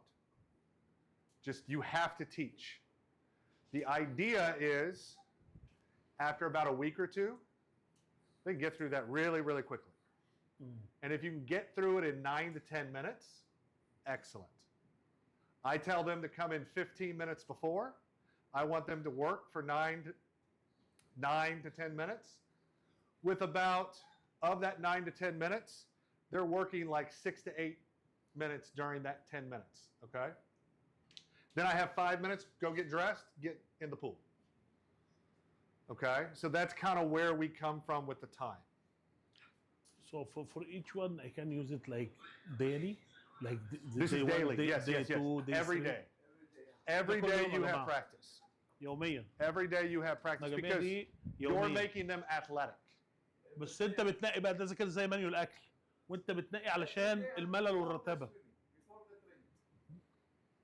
كل يوم في التسخين هو عاوز يوصل لربع ساعه. Because it's not taking away from them yet. I'm going to show you stuff that you don't want to do all the time. Okay? So right now, this stuff you can do all the time. And I look at a menu of, ooh, I like this, I like this. We're going to use this and make it different every day. And I'm going to show you a place to get some of this stuff from. But for number 1 and 2 and 3, 4 and 5, like for squatting and ground based and for mobility activity, you do it all together in the same. You do it sets? all together the Same same. sets. You go 1, 2, 3, 4, and then I'm going to show them how we build up progressively. فهو عندك هو بيشتغل 5 مجموعات حركيه يا جماعه، 5 مجموعات حركيه بيعملها في نفس اليوم، بس بيختار يعني شايف انت مثلا في رقم 2 دي اللي هي جراوند بيزد اكتيفيتي، جايب لك اسامي الشغل بتاعه. انا الاسامي دي انا ممكن اخدها، الراجل غلبان على قد حالي، وبروح جاي فاتح اليوتيوب واشوف الحركه بتتعمل ازاي. يعني يا اما بتجيب معاك واحد بقى لسه سخن كده، تربيه رياضيه لسه حلو كده في الكليه يعملها قدام الناس والناس تقلده، يا المدرب بتاع اللياقه البدنيه اللي بيعمل يعني عايز اقول لك ان انت ما تعملش الحركه الا لما تكون بتجيدها فعلا. ما بتجيدهاش مش عيب، ولكن بتجيب اللي بيجي عشان العيال تقلده وتعرف المهاره دي او الشغل ده ياثر فعلا عليهم. هو دلوقتي هوريك ازاي هو بيمشي بقى من شهر للتاني. So now once we get into the third portion with squatting, this is where kids are going to get tired. Okay?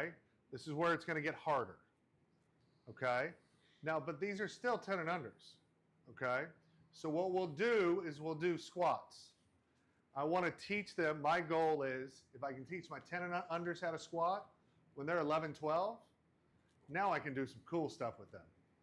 Okay? Because I'm using this as a teaching tool to be better as they get to 11, 12, and 13, 14. Okay? So, we'll do a shallow squat where you're just here, a regular squat, and then a really deep squat as low as they can get. Okay? We'll start out the first time we go through it, maybe the first 2 weeks, smooth. Just do the exercise. Then we do it super slow motion. Do a regular squat, slow. Are they doing it right? And then we'll go super fast, fast, fast, fast, trying to get their heart rate up. All right? We obviously don't want to do this too much because it can get too hard. All right? So we're not going to do 5 days in a row of fast squatting. Okay? We want to mix it up and build into it. هو في تمرينات السكوات بيقول لك انا بيشتغلها بالريتم اللي هو بيقول لك اول مره بعمله بشكل بس براحته، بالشكل التاني اللي هو بيعمله بطيء خالص، الشكل التاني بيعمله سريع، بس بيقول لك ده بيرفع جدا معدلات ضربات القلب، عشان كده انا ما بعملهوش بصفه يوميه، لكن انا بطعمه او بعمل له ميكس مع تدريبات تانيه خلال الاسبوع. And what's great about this is you can have really good athletes. So if all these guys are really good athletes and you're not as good at athletes, I can give you level 4 and you guys get level 2. And me as a coach, I can coach 25 kids like that. Okay? I can individualize the workout as much as I want. We can do wide squats. Okay? We can do hands over their head squats. Hands here. We can have them touch on the ground. We can make their movements different. Okay? And what's great is the better the athletes, we can make it a lot harder for them. And the athletes who are not as good, we can still teach, you need to go slow. Let's get this right. So they're not doing this, and they're doing the wrong form. Because we don't want them to get hurt. Think of this as we're teaching long-term development for this. كل حاجه بالتدريج يا جماعه، ما تقرصش على الناس، عشان انت برضو في الاخر الكلام اللي احنا كنا بنقوله في ليفل 1، انت مدرب مهمتك اللي انت تطور السباح ده على لونج تيرم او مدى طويل جدا من الشغل. فالتدريبات دي لازم كل حاجه فيها تبقى بالتدريج. So if you don't know what these exercises are, put it into Google and go Spider-Man crawl. They will show you the video. ساعات كمان الاسامي بتختلف. You know what I mean? ساعات يعني بعض الاسامي تلاقي اسم هنا هو حبله باسم، وتلاقي مثلا جوجل مطلعه لك باسم تاني، مش هتفرق معاك كتير، المهم تعرف الحركه بس بتتعمل صح ازاي. Okay. ممكن في بعض الاحيان بتلاقي كمان جوجل بيسهل لك وينزل لك كده زي لوحه عامل لك فيها التدريبات كلها على فكره. ممكن تطبعها وتحطها قدام مكتبك او هناك في الفتنس في غرفه الارضي على المسبح، الحاجات دي بتوفر عليك شغل كتير.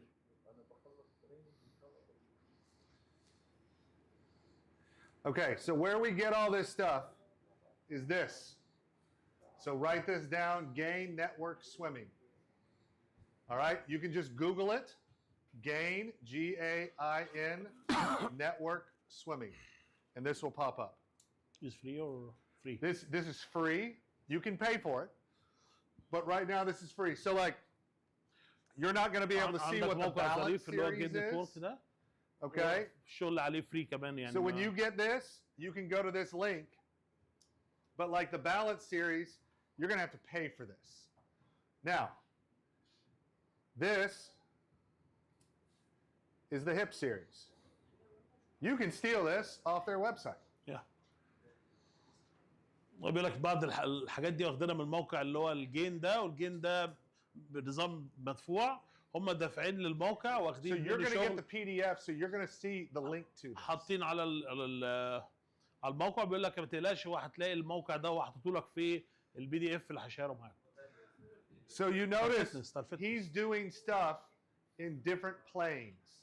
Out here, out to the side, out back, on his hands. وفي موقع تاني بتاع واحد كان جالنا في الاسخ اسمه عتيبه امريكاني، برضه عامل موقع بس بفلوس ب 500 So دولار. I'll have them do one of these. بينزل برضه فتنس ده سباحه بس تحفه. So I will have them do one of these. اسمه افتكر هو اسمه عتيبه، يحيى يعرف اسمه، يحيى حبيبه صاحبه يعني، هو جالنا كذا مره هنا في الاسكا. So this is, you can see it's like a yoga.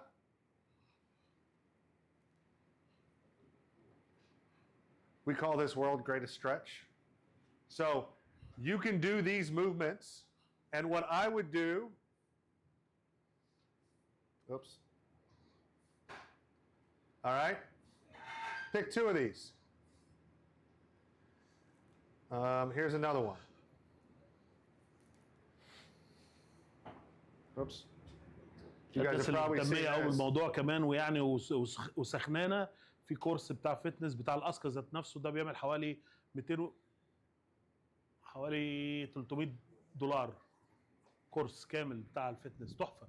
وبرضه لو واحد يعني سخن قوي ممكن معلش ضحي بقى ب 300 دولار وهينزل لك شويه شغل زي الفل، وراجل كمان معتمد يعني. Doing this. See how they're sitting up? There you go. Hip flexors. Yep, that's breaststroke. Yeah. You can use it for fly too.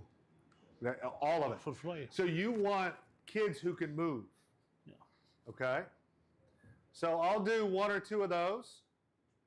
And then we'll do lunges. مصادر الفتنس كتير، بس اهم حاجه تختار الشغل اللي يناسب المجموعه اللي انت بتمرنها. And then we'll do كتير. Oh, sorry.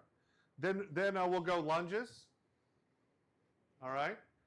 And we can go smooth, slow, fast. I can do lunges with my arms up. I can do lunges with my hands by my side.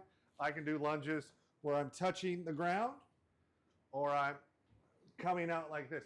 Make up whatever you want. Okay? And then the last one, I think is that it? Yeah, that was it. So you need to be able to do all 5 of these in 9 to 10 minutes. And you pick, I've given you the menu, you pick what you want to do that day. Hey, I'm doing a breaststroke day today. I want to do those 90-90s because I know I'm going to hit a lot of groin work and knee flexibility. I want to do side-to-side motion because I'm doing breaststroke work. I'm doing a lot of butterfly kick. I want to do things forward and backwards. Does this make sense? What questions do you have? This is all body weight. All body weight. This is 10 and unders. Yeah, all body weight. هتبقى And you know what? When you're 11, 12 years لا old, بقول لهم اسالوا يحيى وحبيبه يحيى add a هتبقى 3-pound weight. هتبقى See how much that, or for 11, 12s, 15 minutes, up to 25 minutes. So you can do tons of this when you're doing so this is an example of a leg circuit as an 11, 12-year-old. Do 3 rounds. 3 rounds, 30 seconds. 10 and under, 1 round. 11, 12-year-old, grab a 3-pound weight. 15, 18-year-old, 20-pound dumbbells. Totally different ball game. Okay? Because remember, I don't want big, bulky guys. I want long muscles with flexibility. Because, I mean, think about butterfly. You want them to be able to reach far. You don't want them to come in here. That's as far as my arms can stretch. Okay? The one thing that we didn't put in here is stretch cords. You can do some of that stuff. Okay? I think of stretch cords as more the dynamic sequence or even ground-based activities. It activates the muscles before I start doing the harder stuff. So I'll have kids, they'll do the locomotion, moving back and forth, and then go straight into stretch cords. And then they go into the squatting. Something along those lines. Play with it. Like you have this whole thing. I would start kind of in this order until you feel comfortable with this. And then once you're the expert, do whatever you want. Because back when I was a little kid, this is what we did in PE, physical education. And I know in the US, they don't do that stuff anymore. Yeah. Like they do PE like twice a week. Yeah.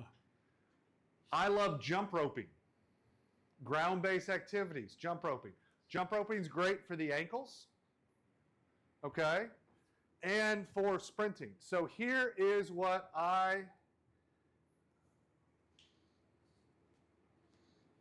okay.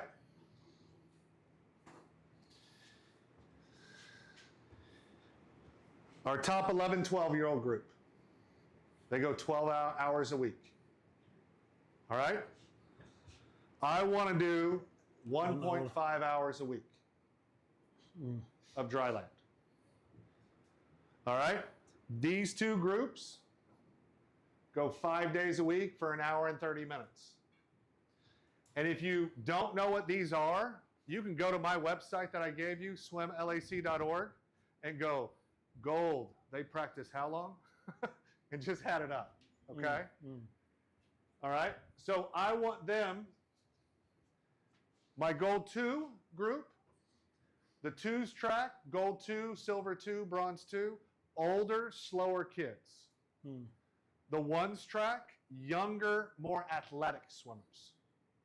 Okay? So these are my 11, 12-year-olds. So here are the days that we're going to do dry land. Here are my good 10 and unders. I want them to go 30 minutes apiece, 3 days a week. And we're going to do it after practice. And that's dry land. We'll do some of the warming up stuff before, 5 to 10 minutes before, and then we do squatting. We do some of the harder dry land stuff for those kids. My silver groups, these kids go 4 days a week for an hour and 15 minutes. We're not doing a lot because I want them to just learn movements, learn how to do those things. These people swim 4 days a week for an hour. So I don't want to take, I have a lot of teaching I got to do in the water. I don't want to take away from that. So this is our plan of how we do this. And this for parents too. This available for parents. New. This is the coaches. Coaches only. This is coaches only. We don't show this to parents. Now, I have no problem telling the parents, hey, we're going to do dry land 2 days a week. Your kid needs to bring tennis shoes because I'm not going to let them do it in sandals. Okay? So I tell the parents on these days, Tuesday and Friday, bring your shoes. Yeah. I'm not going to tell them what we're doing, but bring your shoes. And what I mean, if a parent goes, tell me about what are you doing? Here, we got a plan. You don't like the plan? Go somewhere else. Yeah.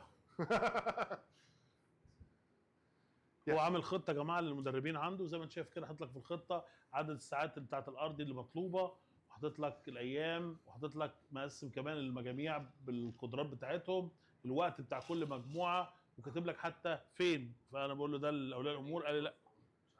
ايه اللي مش مفهوم؟ ده outside turf rooms is the this is on the PDF. You get all this. You get all this. ده اسم تقريبا الغرفه So those links, you'll get that from the PDF. Okay. What does that mean, turf room? Oh, this is for us where at end of the facility we're doing it. So I stole this from my coaches. So this is at one of our sites. We have a weight room. We have a 60-yard turf room. Like, it's a beautiful facility. Like, it's the #1 facility in the state of Texas. So, and then at another one of my facilities, you would go, oh, wow. You guys train in here and it's not air conditioned? It's like 125 degrees during the summertime. I got to wear 3 shirts just to make it through practice. So don't worry about this, because we'll do it outside, we'll do it inside. I stole this from the coaches because I knew you guys asked specifically about how long to do dry land. What's the frequency of dry land for ages, okay? So, yes, oh, sorry. For 11 to 12 years, the 3 times 30 minutes per one time, the dry land. This is no need for extra fitness sets in the week. Because in Egypt, some of the coaches before the training starts, they give like 1 hour dry. 3 times a week. Yeah, I was going also to ask you the same question. So We are doing this 3 is times much a week, 1 hour. Sometimes more than 1 hour. Yeah, and then swimming 2 hours. How old? More 11 years. More than 2 hours. Not 11, no. No. I'm talking about 15 hours. Okay, so yeah, okay, all right. 11. Okay. هي صح على فكره برضه. So 11, 12, Yeah, they have like. you don't need it. You don't need it. I mean, I'm telling you, I don't make the rules up for swimming. I go by what has been successful before. And you can do a lot more of things. It's not necessarily the right thing to do. And I'm not trying to be rude to any of your coaches, but I also, I don't think my 15, 18-year-olds don't do that much. Okay? We do 45 minutes of dry land, 3 days a week. So no need for any other fitness sets. I- Just this. They, This is enough for them. I think this is enough for them. No, But Michelle, you they also do have to everything. understand, the U.S. model is different than what you guys do here, because we have 15 and 18-year-old swimmers, and we're trying to prepare them to go to college and swim. You guys are not doing that, so it's a little bit different. Yeah. So I'm not going to tell you the way you're doing it is wrong. I'm just saying, here's how we've done it, and we have really fast swimmers. Yeah, I'm asking about if the swimmer wants to continue like swimming in the college. Yeah. So this is the like the best way. So Well, yeah, how do you because train the swimmer in that young age. the idea is it gets harder every year. So like at 11 years old, we go 7.5 hours. 11, 12 years old.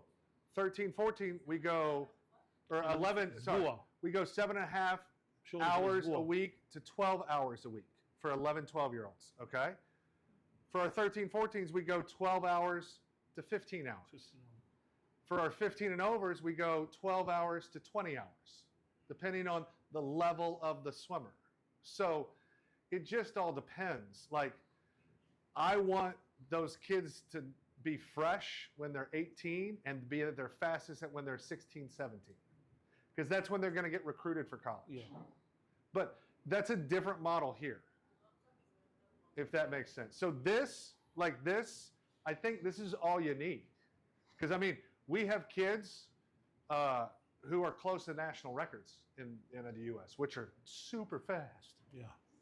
But they're also super talented kids. Mhm. Like, you know what I mean? For 15 and over?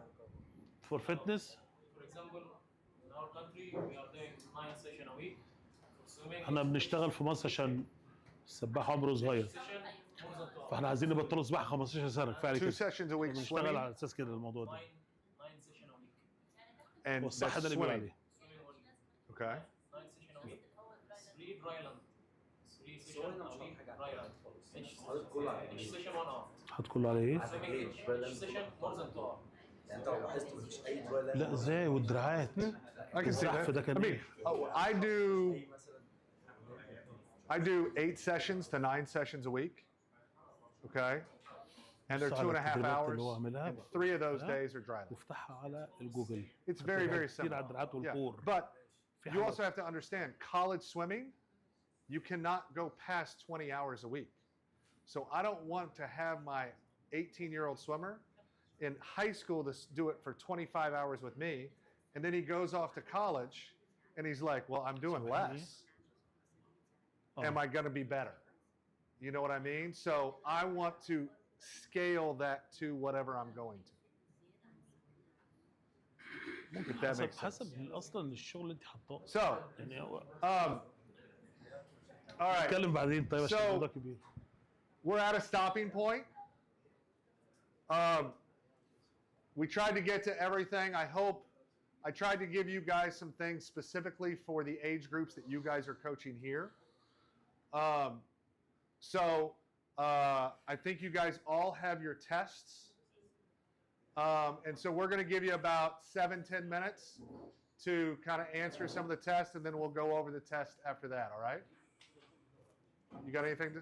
You good? Okay.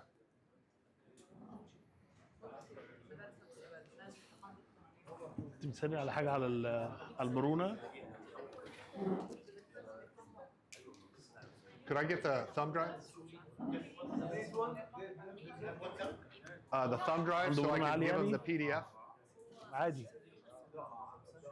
Thank you. احنا مدربين بنتعامل بالاختبارات. انت ازاي تعرفي ابنك محتاج فتنس من غير اختبار؟ لا مش فاهماني. يعني انا النهارده بعمل اختبار في السباحه ليه؟ بقيس التحمل. انا بكلمك بالبلدي. طيب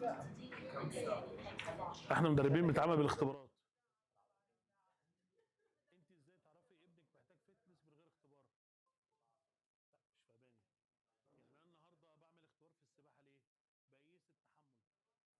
وحش وهنا وحش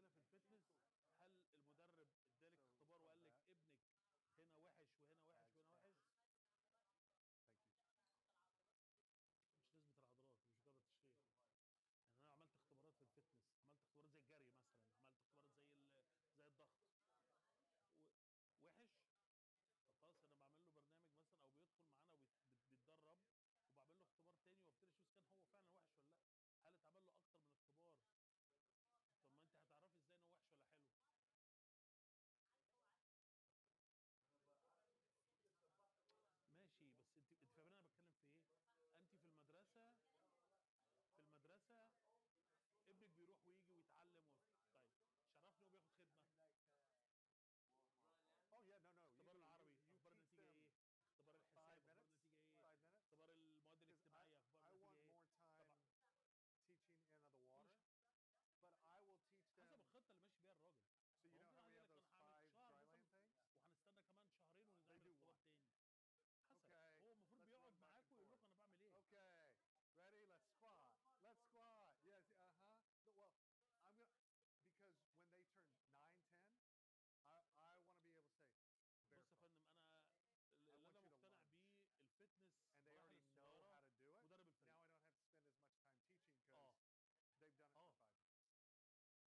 All right. So, question number 1 السؤال رقم 1 is D. دي. يقول لك في الامتحان يكتب Question number 2 is D. حليته؟ حليته؟ طيب. Question تاني. number 3 دي. is D. رقم 3 دي. عندك 1 2 3 دي. Okay. Question number 4 A. 4 ايه. Question number 5 C. رقم 5 سي. Question number 6 B and C. السؤال رقم 6 بي ودي. سوري بي وسي. B and C. اسف. For number 6. معلش Number لا. 7 D. البنفستو بقى البنفستو. 7 دي. Number 8 D. السؤال رقم 8 دي.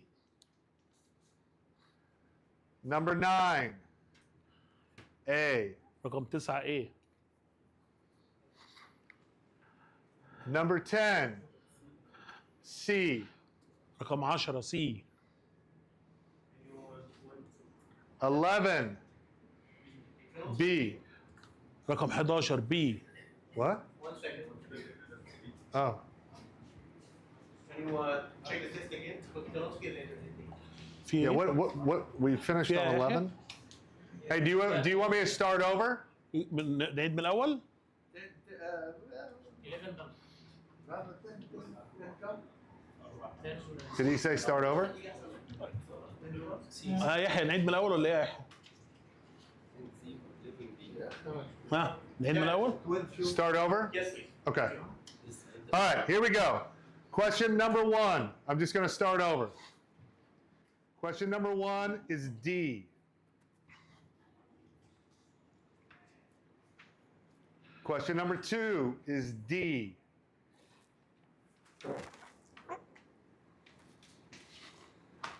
Question number 3, D.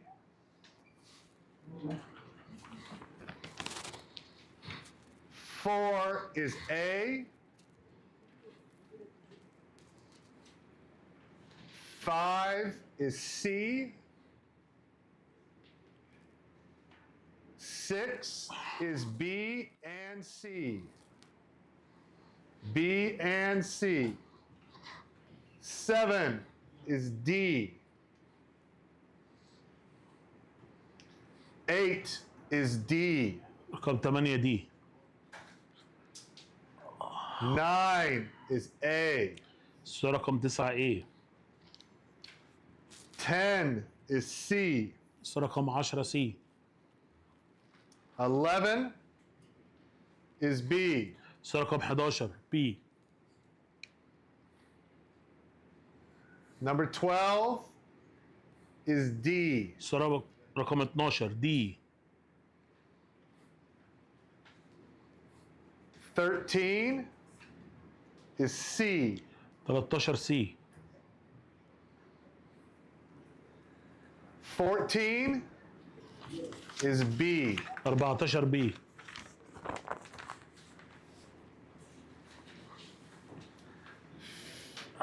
Number 15 رجلي is D.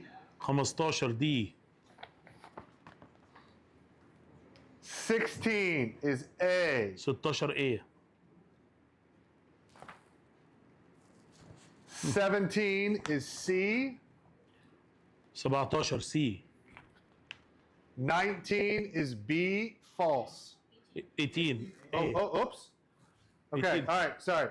17 is C. 17 سي. 18 is A. 18 ايه. 19 بي. And then 19 is B. False. 20 is C. 20 سي. 21 is D. 21 دي. 22 is C. 22 سي. 23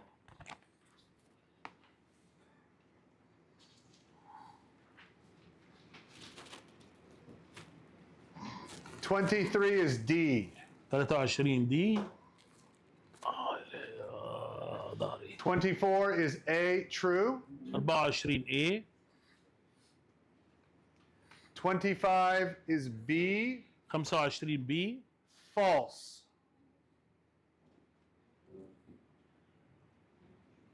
26 is D. 26 دي. I think is Jan Olbrecht. 27 is C. 27 C. This guy Jan Olbrecht. I How is think it? he was in a conference in Asca conference last year. Oh yeah, he's good. Yeah. He's real good. Yeah. 28 now. 28 is A, true. 28 A. 29 C. 29 C. 30 is A, true. 30 A true. 31 is A, true. 31 A.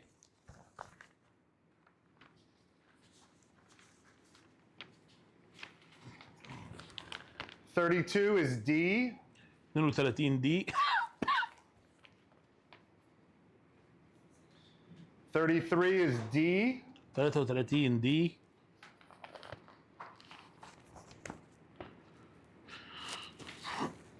34 is C. رقم 34 سي. 35 is D. 35 دي. 36 is A. 36 A. 37 is B, false. 37 false. B or false. 38 is B. 38 B. 39 is B. 39 B. يا رجلي يا رجلي يا رجلي. 40 is D. 40 دي. 41 is C. حاضر. 41 سي. 42 is B. 42 بي.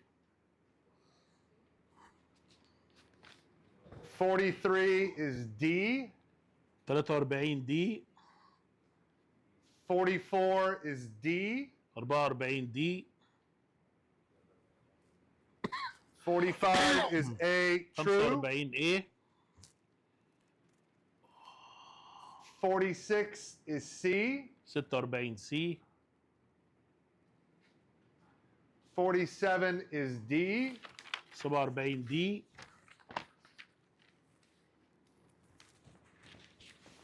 48 is D. 48 دي. 49 is C. 49 سي. And 50 is A. 50 A. بعد اذنكم الامتحان عندي يا يحيى. بلغ الامتحان عندي. ممكن بس ورقه الامتحان عند الدكتور. تيست شيت بليز. تيست شيت.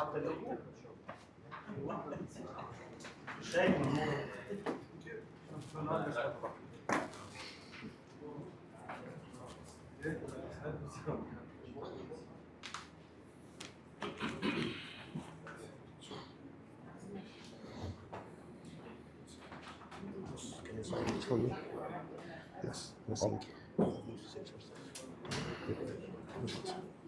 الخير، متشكرين جدا يا جماعه ليكم الايام دول طوال جدا.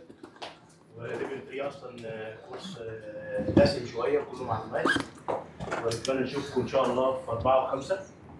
وفي كورسات جديده ان شاء الله هيتم عنها الاعلان في شهر 11 غير الاسكا، حاجات تكنيكال في السباحه شويه اكتر.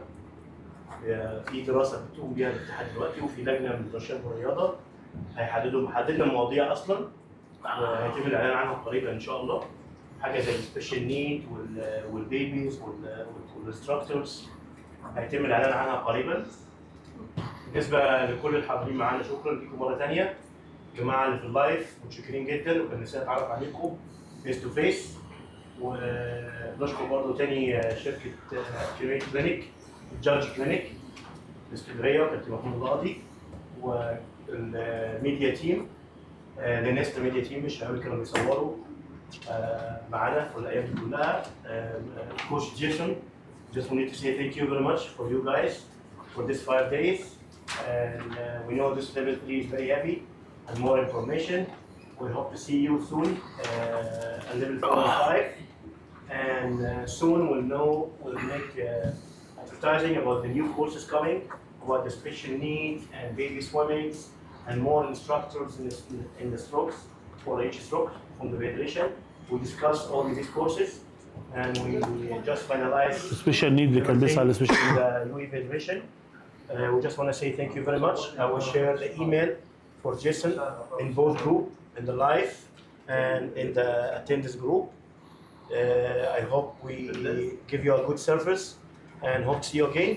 We'll ask you for the group pictures if you don't mind, and then we'll deliver the certifications. Hope to see you again. and we want Thank you very coach much. Jason again. Jason, want to say something for the live? Yeah. Yes. Thank you, everybody. It's been amazing to be here. This is my first time in Dubai. I really enjoyed these last 5 days. It's been great to get to know y'all, and I'm very happy to give you guys some of the experience and thoughts that I've learned. And feel free to reach out if you have any questions. But thank you for the people online too. It's been great to talk to some of y'all. Thank you guys. Thank you very much.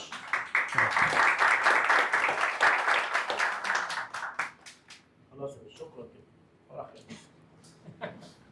Can you write your email here?